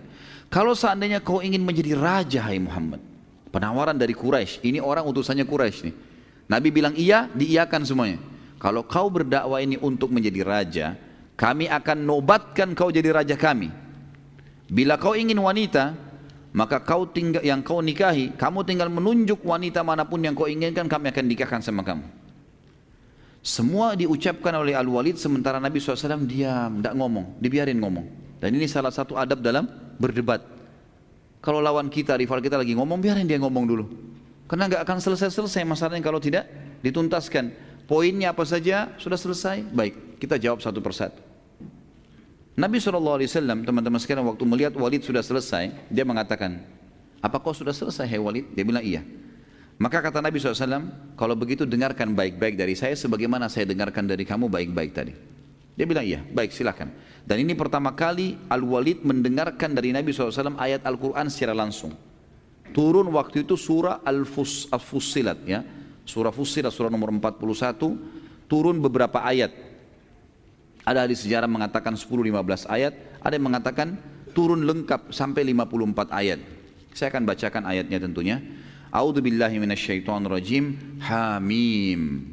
Ini Nabi nggak bicara apa-apa ya, nggak jawab apa-apa. Nabi bacain ayat Al-Quran karena dia tahu bahasa Arab orang ini. Dalam bahasa Quraisy turun Al-Quran. Hamim. Tanzilun minar rahmanir rahim. Kitabun fussilat ayatuhu Qur'anan Arabiyyan liqaumin ya'lamun. Basyiran wa nadhira. Fa'arada aktharuhum fahum la yasma'un. Wa qalu qulubuna fi akinnatin mimma tad'una ilaihi wa fi adhanina waqr. وفي آذاننا وقر ومن بيننا وبينك حجاب فاعمل إننا عاملون قل إنما أنا بشر مثلكم يوحى إلي أنما إلهكم إله واحد فاستقيموا إليه واستغفروه وويل للمشركين الذين لا يؤتون الزكاة وهم بالآخرة هم كافرون إن الذين آمنوا وعملوا الصالحات لهم أجر غير ممنون قل أئنكم لتكفرون بالذي خلق الأرض في يومين وتجعلون له أندادا ذلك رب العالمين وجعل فيها رواسي من فوقها وبارك فيها وقدر فيها أقواتها في 4 أيام سواء للسائلين ثم استوى إلى السماء وهي دخان فقال لها وللأرض ائتيا طوعا أو كرها قالتا أتينا طاعين فقضاهن 7 سماوات في يومين وأوحى في كل سماء أمرها وزينا السماء الدنيا بمصابيها وحفظا ذلك تقدير العزيز العليم فإن أعرضوا Faqul anzartukum sa'iqata mithla sa'iqati 'adin wa thamud. Kurang lebih saksi bahasan sampai sini 13 ayat ya. Walaupun surah ini adalah 50 sekian ayat. Allah berfirman Hamim, dan huruf-huruf awal dalam Al-Quran hanya Allah yang tahu artinya karena belum pernah ditafsirkan kepada kita oleh Nabi SAW. Turun begitu, sahabat pun tidak bertanya, maka dinukil kepada para tabi'in dan para ulama ahli sunnah seperti itu. Kemudian dikatakan diturunkan dari Tuhan yang Maha Pemurah lagi Maha Penyayang kitab yang dijelaskan ayat-ayatnya, yakni bacaan dalam bahasa Arab yang gunanya agar kaum itu di Mekah memahaminya, yang membawa berita gembira bagi yang patuh dan membawa peringatan bagi orang-orang yang melanggar tetapi kebanyakan mereka berpaling, tidak mau mendengarkannya. Mereka berkata, hati kami berada dalam tutupan yang menutupinya dari apa yang kamu seru hai Muhammad kepada kami, dan telinga kami ada sumbatannya, dan antara kami dan antara kamu ada dinding pemisah dari keyakinan. Maka bekerjalah, berbuatlah kau hai Muhammad, sungguh kami pun mau berbuat. Katakanlah hai Muhammad, bahwasanya aku hanyalah seorang manusia seperti kalian, sama. Hanya saja diwahyukan kepadaku bahwa Tuhan kalian adalah Tuhan yang Maha Esa. Maka tetaplah pada jalan yang lurus menuju kepadanya, kepada Allah, dan mohonlah ampun kepadanya. Dan kecelakaan besar bagi orang-orang yang mempersekutukan Allah, yaitu orang-orang yang tidak menunaikan zakat dan mereka kafir akan adanya kehidupan akhirat. Sesungguhnya orang-orang yang beriman dan beramal saleh, mereka mendapatkan pahala yang tidak terputus-putus. Katakanlah, hai Muhammad, sesungguhnya patutkah kalian kafir kepada yang telah menciptakan bumi dalam 2 masa dan kalian adakan sekutu-sekutu baginya? Yang bersifat demikian adalah Rabb semesta alam, dan dia yang telah menciptakan di bumi gunung-gunung yang kokoh. Di atas bumi itu dia memberkatinya, dan dia menentukan padanya kadar makanan-makanan penghuninya dalam 4 masa. Penjelasan itu sebagai jawaban bagi orang-orang yang bertanya. Kemudian dia Allah menuju ke penciptaan langit, dan langit itu masih merupakan asap. Lalu dia berkata kepadanya dan kepada bumi pada saat sudah diciptakan, datanglah kalian berdua kepadaku dengan menurut perintahku dengan suka atau terpaksa. Maka keduanya menjawab, langit dan bumi, kami datang dengan suka hati wahai Tuhan kami. Maka dia Allah menjadikannya langit 7 langit dalam 2 masa. Dan dia mewahyukan pada tiap-tiap langit urusannya. Maksudnya diciptakan malaikat dan tugas-tugasnya. Dan juga langit yang paling dekat dan bintang-bintang yang cemerlang yang kami selalu memelihara dengan sebaik-baiknya. Demikianlah ketentuan zat yang maha perkasa lagi maha mengetahui. Jadi Allah rincikan semua. Di ayat 13-nya, terakhir di sini, kata Allah SWT, jika mereka berpaling, hai Muhammad, katakan pada mereka. Mereka nolak untuk mengisahkan Allah ini, tetap menyembah berhala, katakanlah, aku telah memberikan peringatan kepada kalian dengan petir, seperti petir yang telah menimpa kaum Ad dan Thamud. Kaum Ad, kaumnya Nabi Hud. Kaum Thamud, kaumnya Nabi Saleh. Ya. Kebetulan Nabi Hud sama Nabi Saleh adalah turunan Arab. Turunan Arab. Dan orang-orang Arab faham benar tentang kejadian 2 kaum ini. Bagaimana Allah menurunkan bagi mereka petir-petir yang menyambar dan membakar mereka. Sehingga membuat mereka hangus di tempat. Gitu. Dan orang-orang Mekah tahu betul tentang kejadian kaum Ad dan Thamud. Pada saat Al-Walid tahu cerita itu, orang-orang Mekah tahu cerita Ad dan Thamud, tahu betul ceritanya. Kok bisa Muhammad menyebutkan masalah itu? Dan tiba-tiba karena dia dengar Al-Quran dengan tenang, dia memang mau tahu apa isinya, maka Al-Walid pun ketakutan dan berdiri dari tempat duduknya lalu menutup mulut Nabi SAW sambil berkata, cukup hai Muhammad, saya memohon kepadamu jangan kau baca lagi apa yang kau bacakan tadi, takutlah ya, bertakwalah. Dia bilang Walid bilang sama Nabi SAW, berhentilah, jangan sampai Allah menghancurkan hubungan kerabatmu. Maksudnya jangan sampai Allah turunkan petir kami semua mati karena permintaanmu itu. Dia ulangi sampai 3 kali. Berarti di sini ayat Al-Quran berbekas pada hatinya Al-Walid ibn Mughirah. Lalu ia duduk kembali. Kemudian Nabi SAW melanjutkan ayat tadi Al-Quran surah Fussilat itu sampai selesai. Lalu kata Nabi SAW, ini yang aku miliki, ini yang aku bawa. Ini Al-Quran yang berbicara langsung sendiri. Al-Quran itu bisa berbicara sendiri. Orang kalau baca dia terjemahkan dirinya sendiri. Kita jadi tahu gitu kan. Kemudian pada saat itu teman-teman sekalian, setelah Nabi SAW mengatakan inilah yang aku miliki, Nabi SAW tidak berdialog dengan Al-Walid, tetapi hanya membacakan padanya ayat Al-Quran. Maka dengan kemujizatan Al-Quran, Al-Walid pun tidak dapat melanjutkan dialognya. Ia pertama kali mendengar Al-Quran dengan tenang dan tanpa gangguan. Ia benar-benar tersentuh. Lalu ia berdiri dan di tempat duduknya lalu menuju ke Darun Nadwah, tempat kumpulnya orang-orang Quraisy. Pada saat itu pun, waktu dia berangkat tadi wajahnya merah, emosi. Dia siap mengalahkan Nabi SAW karena dia tahu dia pintar gitu. Waktu dia kembali orang-orang Quraisy mengatakan, demi Allah, Al-Walid ibn Mughirah wajahnya tidak seperti pada saat dia berangkat. Sekarang malah dia kelihatannya orangnya tenang, gak emosi. Orang-orang Quraisy mengatakan, ada apa nih? Hai Al-Walid, ada apa dengan kau? Al-Walid mengatakan, demi Allah, dia bilang sama kaumnya orang-orang Quraisy, aku telah mendengarkan perkataan yang belum pernah aku dengar sebelumnya. Ketahuilah, sungguh perkataannya Muhammad, Al-Quran itu sangat indah, juga sangat jelas. Perkataan tertingginya, yang paling bagusnya, sungguh telah berbuah. Orang kalau dengar pasti bisa faham. Dan perkataan yang paling sederhananya, Al-Quran itu telah mencukupi, juga sudah terincikan. Dan pastilah perkataannya itu akan menang dan tidak akan pernah terkalahkan. Ini kata siapa? Kata dutanya Quraisy yang diakui orang yang paling pintar pada saat itu. Nabi SAW dikerunai Al-Quran karena memang kaumnya pada saat itu sangat menjunjung tinggi sastra dan menjadi peradaban mereka. Baik, melihat keadaan Al-Walid berubah teman-teman sekalian, serentak orang-orang Quraisy pun berada dalam nadwa berkata, wahai Walid, apa engkau telah meninggalkan agama nenek moyangmu? Al-Walid menjawab, tidak, demi Allah tidak, aku hanya belum pernah mendengar kata-kata seperti itu. Lalu orang-orang Quraisy bilang, mungkin itu cuma syair-syair. Syair memang susunannya bagus, gitu kan?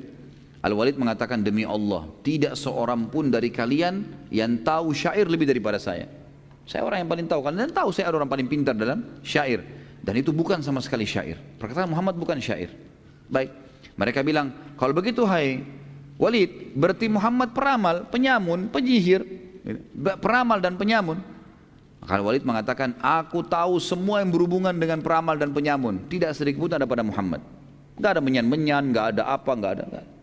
Dia cuma baca ayat Al-Quran dan saya tersentuh. Lalu mereka bilang, orang Quraisy lagi, kalau begitu mungkin dia orang gila atau kesurupan syaitan. kesurupan jin. Kata Quraisy begitu dalam riwayat. Al-Walid menjawab, aku tahu semua sifat-sifat dan ciri-ciri orang yang gila dan kesurupan, gitu kan. Tidak ada pada Muhammad. Normal, tenang, tidak ada apa-apa. Mereka bilang kalau begitu dia penyihir. Tadi peramal sama penyamun ya, sekarang penyihir. Dia bisa menyihir orang. Al-Walid mengatakan, aku sangat tahu semua penyihir-penyihir Jazirah Arab. Semua aku kenal. Dan aku tahu perilaku-perilaku mereka. Tidak ada sedikit pun pada Muhammad. Orang-orang Quraisy bilang, engkau telah membuat kami bingung. Lalu apa semestinya yang kami katakan tentang Muhammad? Kata Al-Walid, kalian mau dengar saran saya? Kata mereka, tentu saja. Ini sekarang teman-teman, Al-Walid orang terpintarnya Quraisy berbicara sama tokoh-tokoh Quraisy. Semua yang Quraisy bilang, peramal, penyamun, penyihir, kesurupan, apalah gila, semua ditolak sama Walid. Enggak ada, semua itu bukan. Lalu apa? Kata Al-Walid, mau dengar saran saya? Kata mereka, tentu saja. Lalu kata Al-Walid, yang pertama saran saya, ada dua saya tawarkan. Yang pertama, kalian mengikutinya. Karena ucapannya benar.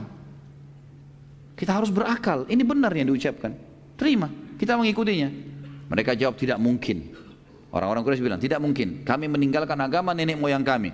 Al-Walid berkata, kalau begitu tinggal ada yang kedua. Apa yang kedua? Kata Al-Walid, biarkan dia berdakwah kepada siapapun yang dia mau.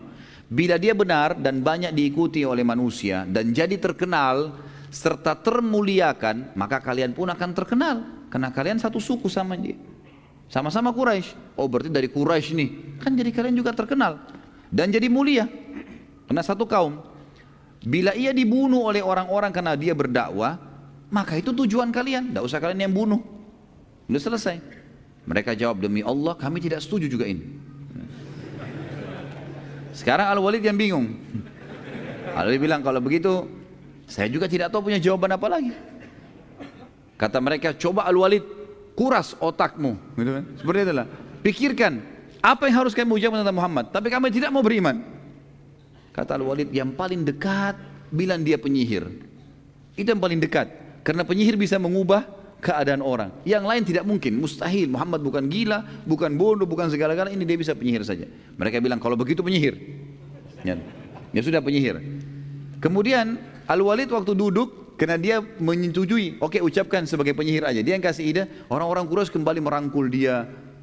Saya tulis teman-teman dalam ini ijtihad saya saja. Setelah mengambil kisah ini saya bilang subhanallah, hampir saja Al-Walid menyebarkan kebenaran pada Quraisy. Kalau dia ngotot, jangan, ini benar, ikut. Misal mereka bisa ikut sebenarnya gitu kan.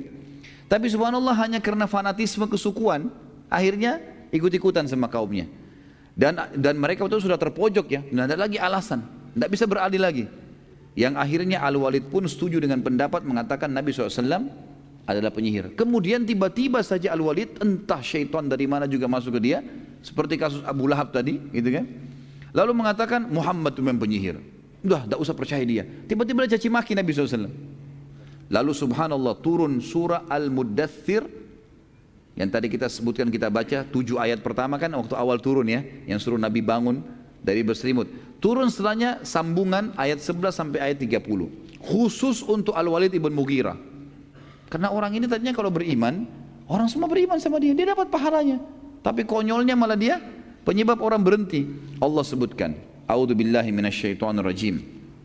Al-Muddathir surah nomor 74 ayat 11 sampai ayat 30. Zarni wa man khalaqtu wahida wa ja'altu lahu malam mamduda wa banina syuhuda wa mahattu lahu tamhida thumma yatma'u an azid kalla innahu kana li ayatina anida sa'urhiquhu sa'uda innahu fakkar wa qaddar faqutila kaifa qaddar thumma qutila kaifa qaddar thumma nadhar thumma abasa wa basar thumma adbara wastakbar faqala in hadha illa sihrun yu'thar in hadha illa qaulul bashar sa'uslihi saqar wa ma adraka ma saqar la tubki wa la tadar lawahatun lil bashar 'alaiha 19. Jadi ini ayat 11 sampai 30 turun kepada Al-Walid atau terhadap Al-Walid ibn Mughirah. Kata Allah SWT, biarkan aku berkehendak, biarkan aku bertindak, kata Allah, kepada orang yang telah aku ciptakan dia. Maksudnya Al-Walid ibn Mughirah. Ini orang sudah aku ciptakan, aku yang berikan dia akal, aku yang berikan dia harta. Tiba-tiba waktu ayat-ayatku datang dia tolak, bahkan dia mengajak kaumnya untuk menolak. Dan aku jadikan banyak harta benda untuknya dan anak-anak yang selalu jalan bersamanya, karena Al-Walid bin Mughirah terkenal banyak anak-anaknya. Dan aku lapangkan rezekinya selapang-lapangnya. Kemudian dia ingin sekali aku menambahnya. Sekali-kali aku tidak akan menambah, kata Allah. Sesungguhnya dia menentang ayat-ayat kami, Al-Quran. Aku akan membebani dia mendaki pendakian yang memayahkan. Maksudnya dia akan kesulitan dalam hidupnya, mulai sekarang di dunia dan kemudian juga di akhirat. Sesungguhnya dia telah memikirkan dan menetapkan untuk beriman. Maka celakalah dia, bagaimana dia mengalihkan keputusannya. Kemudian celakalah dia, bagaimana dia bisa mengalihkan keputusannya. Kemudian dia sempat berpikir setelah itu. Sesudah itu dia bermuka masam dan merengut. Kemudian dia berpaling dari kebenaran dan menyombongkan diri. Lalu dia berkata, Al-Quran ini tidak lain hanyalah sihir yang dipelajari dari orang-orang dahulu. Ini tidak lain hanyalah perkataan manusia. Maka kata Allah, aku akan memasukkannya ke dalam neraka sakar. Tahukah kalian apa itu neraka sakar? Sakar itu tidak akan meninggalkan dan tidak akan membiarkan. Tidak ada lagi kulit, tidak ada daging, tidak ada tulang, dibakar semua hangus, diutuhkan begitu terus abadi. Neraka sakar adalah pembakar kulit manusia dan di atasnya dijaga oleh 19 malaikat. Baik, karena langkah dialog dengan Nabi SAW tidak berhasil, maka mereka sepakat dengan langkah yang kedua. Ada dua langkah ya. Langkah yang kedua adalah mereka berkata, kami akan membunuh Muhammad dan menyusahkannya. Mulai saat itu orang-orang Quraisy mulai dengan mencaci maki Nabi SAW. Setiap kali bertemu dengan Nabi pada saat tawaf mereka caci maki Nabi SAW. Setiap hari selalu mencaci maki Nabi SAW dengan beragam macam cacian. Tapi Nabi SAW sabar, gak ditanggapin. Sampai tiba suatu hari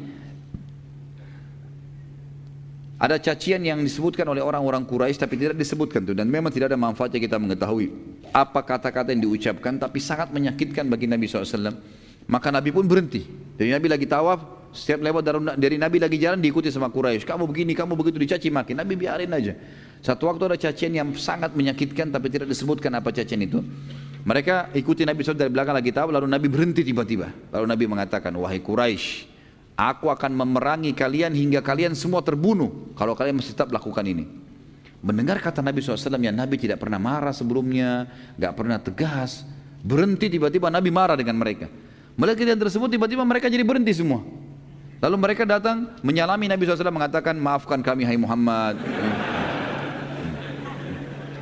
Kami tidak bermaksud seperti itu ya. Setelah itu Nabi SAW meninggalkan mereka. Pada saat Nabi SAW sudah tinggalkan mereka, mereka kembali dulu dalam dua. Lalu mereka seperti baru orang sadar, mereka mengatakan saling hardik ya. Mereka mengatakan, apa yang kita buat tadi nih? Tadi kan kita sengaja pancing emosinya supaya dia marah, kita gebukin. Gitu. Kenapa malah sekarang kita minta maaf hanya diancam saja? Lalu kemudian mereka mengatakan kita harus membunuhnya. Satu kalimat dia ucapkan kita berhenti semuanya. Besok kita harus gebukin nih. Akhirnya besok hari Nabi SAW lagi tawaf, mereka datang lagi. Lalu mereka mengatakan, hai Muhammad, apa engkau kemarin yang mengancam kami untuk berperang? Gitu kan? Nabi SAW diam saja sambil senyum. Lalu kemudian mereka mengeroyoki Nabi SAW waktu itu. Nabi melawan ya, semampunya. Dan Nabi SAW memang dijaga oleh Allah SWT. Mereka tidak bisa menyakiti Nabi SAW. Pada saat Nabi SAW sudah terpojok, pada saat itu karena dikeroyokan makin banyak orang datang. Dan tidak ada sahabat waktu itu yang melihat Nabi SAW, karena masih sedikit sahabat. Gitu. Melihat kejadian tersebut, Fatimah radhiyallahu anha, anak Nabi SAW, berusaha membantu ayahnya, tapi tidak mampu karena perempuan. Lalu dia segera menyusul Abu Bakar. Datangnya Abu Bakar, lalu menyampaikan, hai Abu Bakar, begini kejadiannya. Ayah saya Rasulullah SAW digebukin oleh orang-orang Quraisy. Maka Abu Bakar pun datang, lalu menghenduskan pedangnya dan kemudian berusaha mendorong orang-orang itu dari sisi Nabi SAW. Jadi mereka berdua, Nabi SAW dengan Abu Bakar berperang melawan orang-orang Quraisy. Lalu Abu Bakar mengatakan, apakah kalian mau memerangi orang hanya karena mengatakan Tuhanku Allah? Sampai akhirnya Abu Bakar terus mengulangi kalimat itu sambil mengancamkan pedangnya kepada orang-orang Quraisy. Hanya orang-orang Quraisy meninggalkan Nabi SAW. Dan pada saat itu teman-teman sekalian, ya berhentilah orang-orang Quraisy pada hari itu menyiksa Nabi SAW. Kalau enggak kita lanjutin. Sebenarnya ada tema saya siapkan untuk malam ini, atau kalau tidak pertemuan akan datang insyaallah, masuk Islamnya Hamzah dan Abu Dzar radhiyallahu anhu. Pada saat pertama kali Nabi SAW mendakwahi Khadijah radhiyallahu anha, Ummul Mukminin, enggak usah pakai Siti, kan sudah kita perbaiki tadi.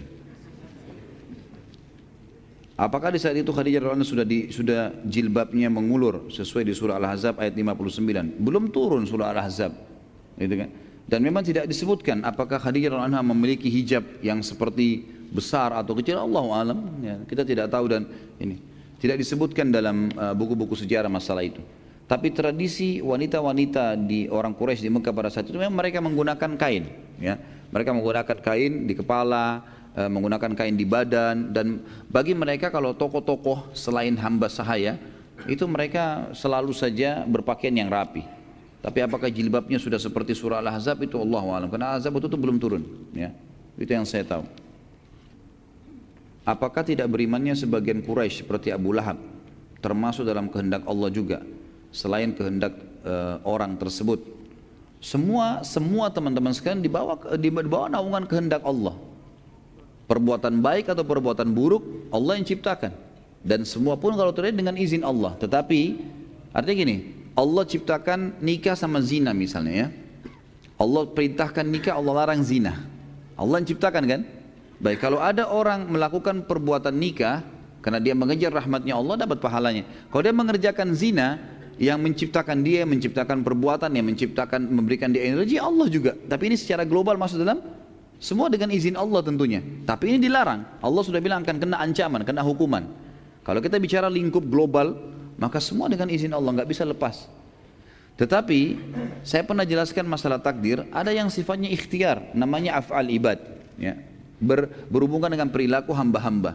Kalau perilaku hamba-hamba teman-teman sekalian seperti misalnya menikah, ya, melakukan kebaikan atau melakukan kejahatan, ini ikhtiar kita semua nih. Seperti contoh gini, teman-teman sekarang mau hadir di masjid sini, kan bisa hadir, ya. Pilihan siapa? Pilihan antum sendiri kan. Di luar sana juga mungkin ada orang berbuat maksiat, mungkin dia ke diskotik, mungkin dia berbuat haram, pilihan dia juga itu. Semua ini pun terjadi dalam lingkup masyiatillah. Tapi Allah sudah ingatkan, kalau ke sini dapat pahala, di sana dapat dosa, ini ada surga, ini ada neraka, Allah sudah sebutkan. Jadi kalau kita bicara lingkup luasnya, semua ini dengan kekuasaan Allah terjadi. Tapi Allah sudah membedakan mana baik, mana buruk, dan mengikutkan padanya berita gembira bagi yang patuh dan ancaman bagi yang melanggar. Jadi sebenarnya Abu Lahab itu dan orang-orang yang meninggal dalam keadaan kafir itu pilihan dia. Pilihan dia bisa beriman kok. Dan Allah selalu datangkan sinyalnya kepada setiap orang yang seperti ini. Jadi jangan difahami Allah memaksa atau ya tanda kutip ya, orang itu harus kafir atau orang ini harus beriman, tidak. Makanya Allah mengatakan dalam firman-Nya, "A'udzubillahi minasyaitonirrajim, faman syaa'a falyu'min wa man syaa'a falyakfur." Siapa yang mau beriman silakan, siapa yang mau kafir silakan. Allah kasih kebebasan sebebas-bebasnya. Makanya orang juga nanti hari kiamat, naudzubillah, penghuni neraka masuk neraka, mereka masuk neraka dan mengakui keadilan Allah. Karena yang buat dia masuk neraka dia sendiri. Dia sendiri. Makanya Allah mengatakan syaitan mengatakan nanti pada hari kiamat, dan Allah nukilkan dalam Al-Qur'an, syaitan iblis akan berkata nanti pada hari kiamat akan keluar tiang besar di neraka lalu dia berkhutbah, dan saya sarankan jangan dengar khutbah ini ya. Ini khusus untuk penghuni neraka. Dia bilang innallaha wa'adakum wa'adal haq, Allah telah janjikan kalian dengan janji-janji yang benar, wa wa'adtukum, dan saya juga janji-janji kalian, fa akhlaftukum, tapi saya nipu kalian. Allah sudah bongkar kedoknya iblis, gitu kan. Hari kiamat dia akan bicara begitu di neraka. Dan dia mengatakan dalam ayat ini lanjutannya, ma ana bimusrikhikum. Dalam hal lanjutan ayat ini, saya tidak bisa tolong kalian, wa ma antum bimusrikhi, kalian juga tidak bisa tolong saya. Saya cuma panggil kalian, kalian yang jawab sendiri. Fala talumuni walumu anfusakum. Jangan kalian salahkan diri saya, salahkan diri kalian sendiri. Karena memang kita bebas nolak, bisa bebas memilih kan? Seperti itulah. Ana seorang mu'allaf yang ingin tanyakan adalah apakah masih ada sisa-sisa kebenaran sejarah agama Islam dalam agama Nasrani masa kini, baik itu dalam kitab sucinya Alkitab atau mungkin dalam ajaran atau mungkin dalam tata cara ibadahnya. Karena ana ingin bisa insya Allah berdakwah kepada orang tua, saudara, keluarga dan masih agama Nasrani. Syukran Ustaz.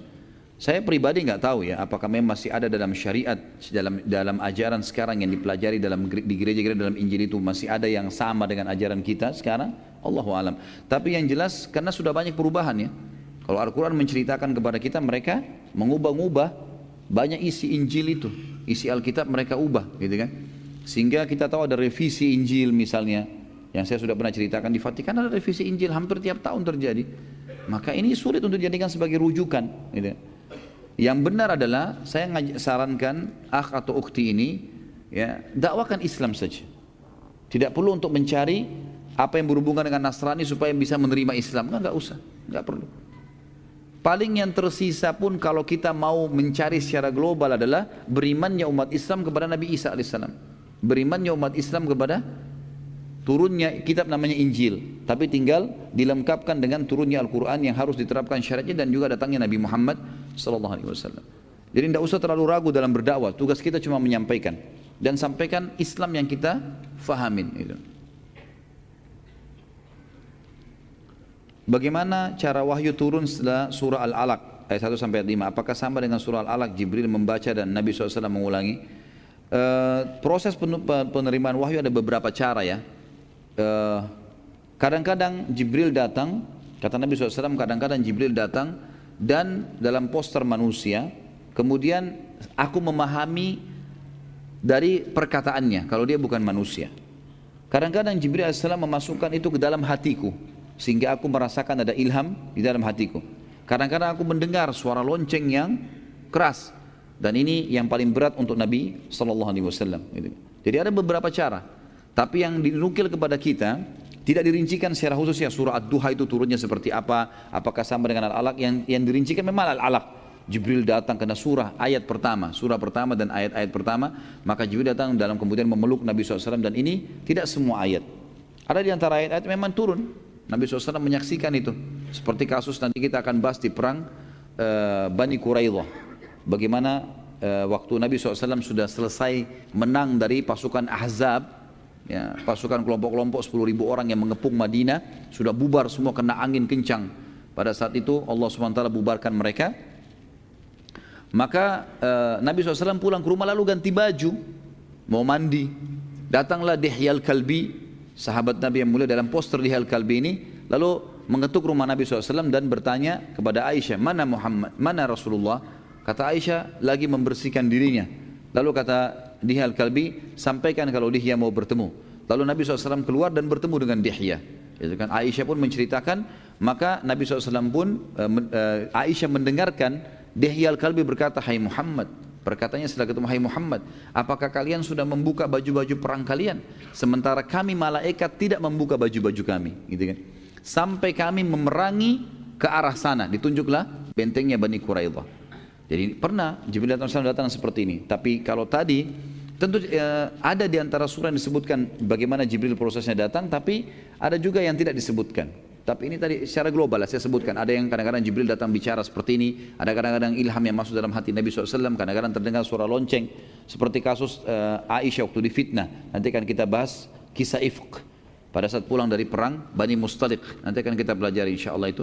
Bagaimana Nabi SAW waktu turun ayat tentang pembebasan Aisyah dari tuduhan zina, beliau duduk di sudut rumah Abu Bakar, lalu beliau keringatan dan mendengarkan suara lonceng yang keras. Nah ini juga salah satu metode. Allahu a'lam. Bagaimana mengambil ibrah dan implementasi dakwah Nabi di kehidupan sekarang? Karena dakwah sunnah sekarang baru sekedar dakwah untuk dalam rangka islah sama muslim. Bagaimana dakwah kita untuk kaum kafir yang dengan menegakkan kalimat tauhid di Indonesia, sementara yang berpuasa banyak kaum kafir dan munafik? Bagaimana metode penyampaian ilmu pada zaman Rasul? Apakah dengan metode talaki atau taklim seperti kita saat ini? Tugas kita teman-teman sekalian, agama Allah ini disampaikan. Kalau metode Nabawiyah jelas sekali. Nabi SAW memulai membangun komunitas dengan majlis ilmu. Majlis ilmu. Nabi SAW duduk, menyampaikan wahyu Allah, kemudian para sahabat mendengarkan sampai tertanam ilmu itu dan iman dalam hatinya, lalu muncullah iman, lalu mereka mengaplikasikan apa yang mereka dapatkan. Itu yang Nabi SAW terapkan. Sampai fase 13 tahun di Mekah dan 2 tahun pertama di Madinah masih belum ada peperangan. Selalu ada penanaman iman. Maka lahirlah kader-kader seperti Abu Bakar, Umar, Uthman, Ali, Talha, Zubair dan semuanya sahabat-sahabat Nabi Muhammad, karena ilmu sudah tertanam dalam hatinya. Kalau saya pribadi melihat sekarang Indonesia ini kita butuh majelis ilmu yang banyak. Para teman-teman dai lebih gencar menyampaikan ceramah-ceramah mereka, memaksimalkan media-media yang ada, gitu kan? Karena kita sudah terlanjur di Indonesia ini masyarakat tercekoki dengan banyak pemahaman yang tidak jelas. Ya. Mungkin antum sendiri rasakan pada saat sebelum menapati atau mengikuti dakwah sunnah, bagaimana penyampaian yang penuh dengan khurafat, banyak segala macam pemahaman yang tidak jelas arahnya, gitu kan? Dan itu banyak sekali. Maka dengan majelis ilmu, alhamdulillah terjadi banyak perubahan-perubahan, gitu kan? Terjadi banyak perubahan-perubahan. Ini Allah alam yang saya tahu metode Nabawi yang pertama. Setelah ilmu itu tertanam dengan baik, gitu kan? Barulah kemudian pindah ke tahapan setelahnya, ekspansi ilmu itu, nyebarkan, gitu kan? Setelah tersebar, barulah kemudian Nabi SAW membangun komunitas negara di Madinah pada saat itu ya.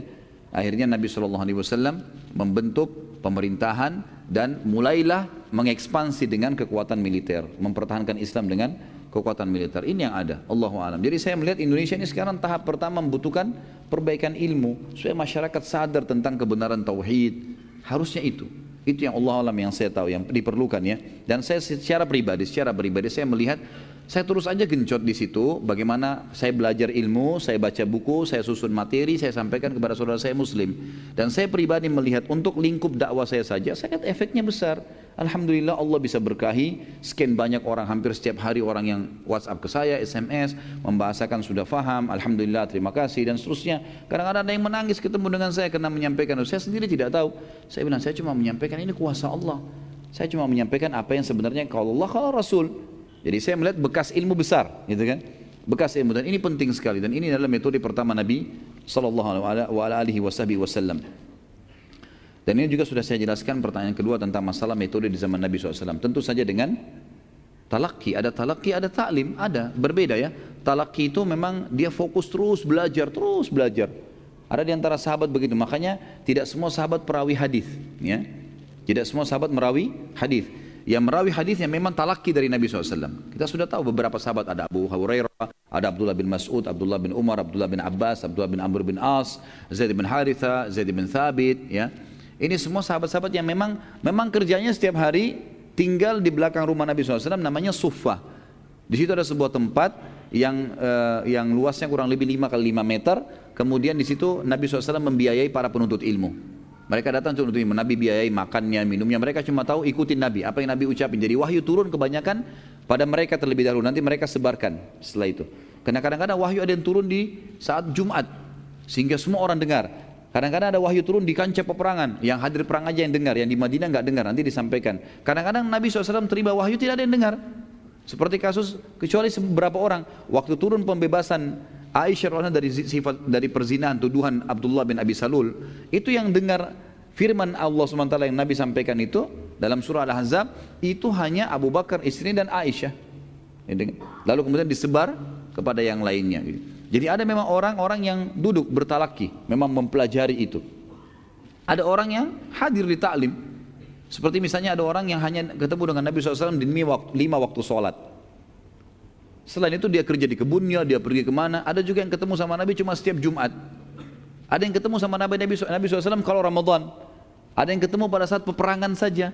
Ada yang ketemu pada saat haji saja. Ada yang ketemu dengan Nabi SAW itu sekali seumur hidup, syahadat kemudian pulang. Udah gak ketemu lagi sama Nabi SAW sampai meninggal. Jadi memang berbeda-beda ya.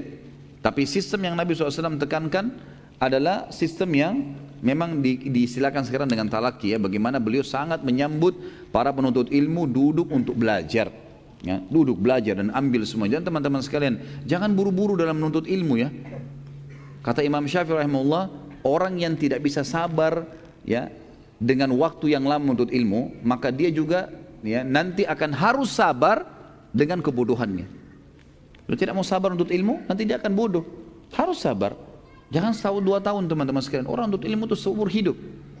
Ya, itu jangan buru-buru begitu baru setahun 2 tahun sudah langsung mengajar sana sini.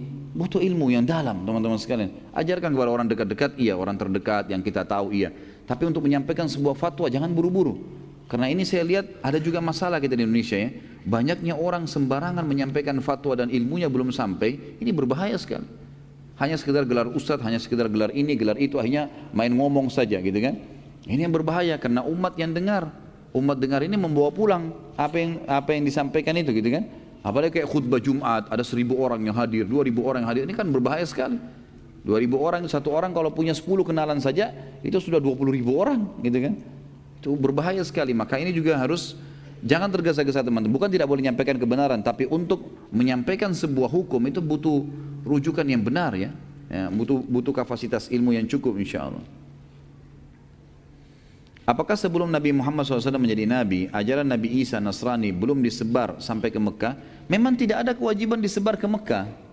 Karena Nabi Isa AS hanya untuk Bani Israel. Jadi nggak ada kewajiban Nabi Isa bawa ke Mekah ajarannya. Nah sudah saya jelaskan tadi kan, khusus untuk Bani Israel. Makanya dikatakan Nabi Isa Nabi Bani Israel. Jadi salah sebenarnya itu teman-teman kita Nasrani yang datang mendakwakan Nasrani ke Indonesia. Nggak ada hubungannya, Nabi Isa bukan untuk orang Melayu. Loh benar ya, untuk Bani Israel. Memang itu Nabi Bani Israel, gitu kan? Kalau Nabi SAW beda. Nabi Muhammad SAW memang Allah mengatakan, A'udzubillahi minasyaitonir rajim, wa ma arsalnaka illa rahmatan lil alamin. Kami tidak utus ke Muhammad kecuali jadi petunjuk bagi seluruh alam semesta. Ustaz, saya pernah dengar kisah Rukana mengajak duel gulat Rasulullah SAW hingga beberapa kali, namun Rasulullah SAW selalu menang. Apakah ada kisah lain dakwah Rasulullah SAW menggunakan fisik atau berkelahi? Itu nanti kisah Rukana ada disebutkan nanti di sini insyaallah ya. Kalau menggunakan fisik, peperangan-peperangan Nabi SAW semuanya menggunakan fisik. Bahkan Ali bin Abi Thalib mengatakan dalam riwayat Bukhari radhiyallahu anhu, kami kalau menghadapi peperangan ya, lagi berkecamuk, maka kami berlindung di belakang Nabi SAW. Nabi SAW luar biasa. Ada riwayat lain menjelaskan pernah Madinah terdengar suara gemuruh yang ribut, gitu kan? Kemudian para sahabat lalu segera ngumpul. Mereka tahu ini suara-suara gemuruh seperti suara penyerangan lah. Maka mereka pun berkumpul di depan rumah Nabi SAW menunggu. Waktu itu mereka bawa obor karena malam gak ada penerangan. Maka mereka nunggu, ternyata Nabi SAW tidak keluar. Tidak lama kemudian suara gemuruh itu sudah hilang. Dan mereka lihat dari kejauhan ada orang menunggangi kuda mendekati mereka. Begitu dekat penunggang kuda itu, pegang obor, di tangan kanannya pedang, di tangan kirinya obor. Itu mereka begitu dekat ternyata dia adalah Rasulullah SAW. Rasulullah melawan sendiri gerombolan itu. Jadi beliau punya keberanian. Bukan seperti sebagian pemimpin yang cuma tahu perintah sana, perintah sini, dia enak di rumah pakai AC. Ya. Nah, iya. Nabi SAW berbeda, luar biasa. Beliau dan banyak, mungkin itu yang terlintas sementara ya. Tapi jelas peperangan Nabi SAW jelaskan. Beliau juga terluka, jarinya sempat kena anak panah Yahudi di Khaybar, keningnya sempat luka dan giginya pecah sallallahu alaihi wasallam di Uhud, gitu kan? Pundak kanannya dipukul oleh Ibnu Qami'ah, nanti kan kita jelaskan di perang Uhud itu. Nabi SAW merasakan juga sakit fisik dan segala ini ada dirasakan oleh Nabi SAW.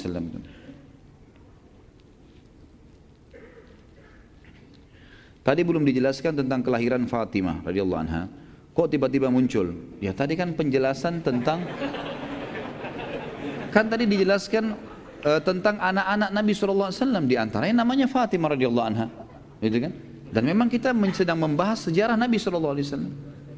Hanya itu saja. Nah.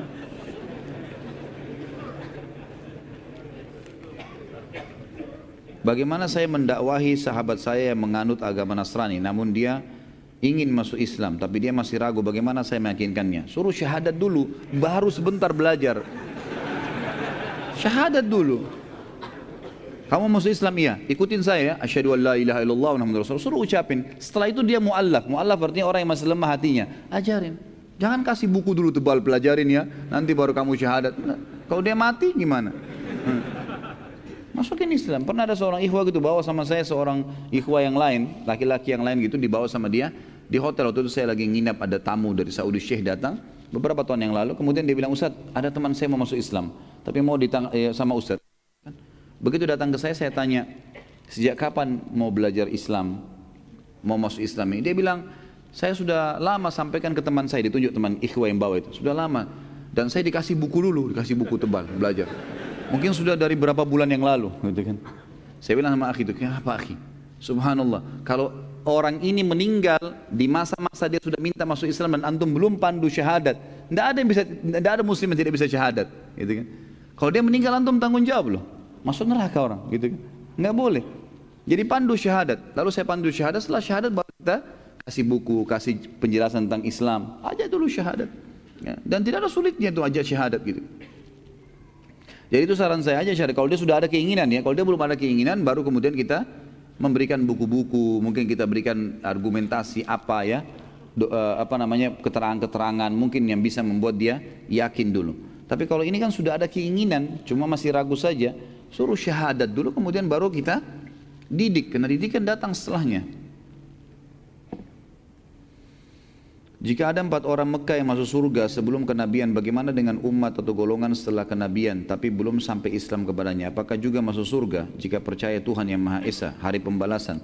Ini sebenarnya kita lihat dulu lokasinya, posisinya di mana gitu kan. Kalau mereka berada di satu lokasi yang memang di situ tidak ada nabi, nggak ada ajaran kenabian, maka ini mereka adalah nanti di hari kiamat disebutkan akan diuji oleh Allah Subhanahu wa taala. Kalau teman-teman ikutin ada riwayatnya, saya sebutkan di bahasan masalah surga dan neraka. Ada bahasan di YouTube itu tentang Rasulullah SAW bercerita tentang surga dan neraka. Di antaranya adalah di hari kiamat orang-orang yang meninggal dalam keadaan dia tidak sampai kepadanya dakwah, maka Allah akan mengujinya. Bagaimana mengujinya? Hari kiamat semua orang sudah tahu ini Tuhan kami Allah. Enggak ada lagi yang samar di hari kiamat ya. Maka Allah akan mendatangkan mereka ke hadapan neraka, lalu Allah menguji mereka, menyuruh mereka loncat ke neraka itu, masuk ke neraka itu. Kata Nabi SAW, Allah menyuruh mereka masuk ke neraka. Bagi yang patuh sama Allah, mereka lempar dirinya ke neraka karena patuh kepada Allah. Kata Nabi SAW, demi zat yang jiwa Muhammad dalam genggamannya, neraka tidak akan mengganggunya, nggak akan terbakar, nggak apa-apa, cuma ujian. Maka Allah pun memasukkan mereka ke dalam surga. Karena berarti orang ini kalaupun nanti di dunia dulu, tetap dia akan beriman nanti. Karena buktinya patuh nih sekarang. Dan orang-orang yang tidak mau mematuhi itu berarti kalaupun di dunia mereka juga tidak akan patuh. Ini yang ada, Allah alam, yang saya tahu. Seperti itu. Ya.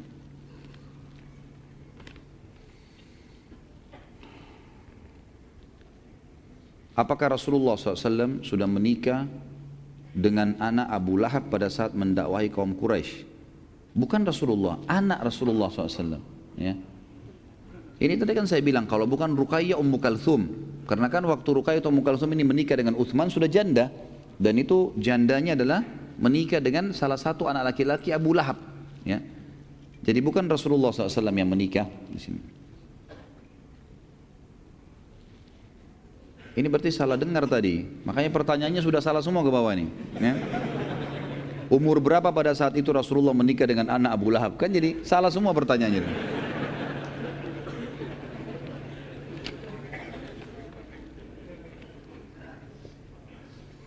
Apakah tasmiyah atau memberi nama Abu Jahal dan Abu Lahab itu dari orang Islam saja, atau Abu Jahal dan Abu Lahab mengakui sendiri kunyah tersebut?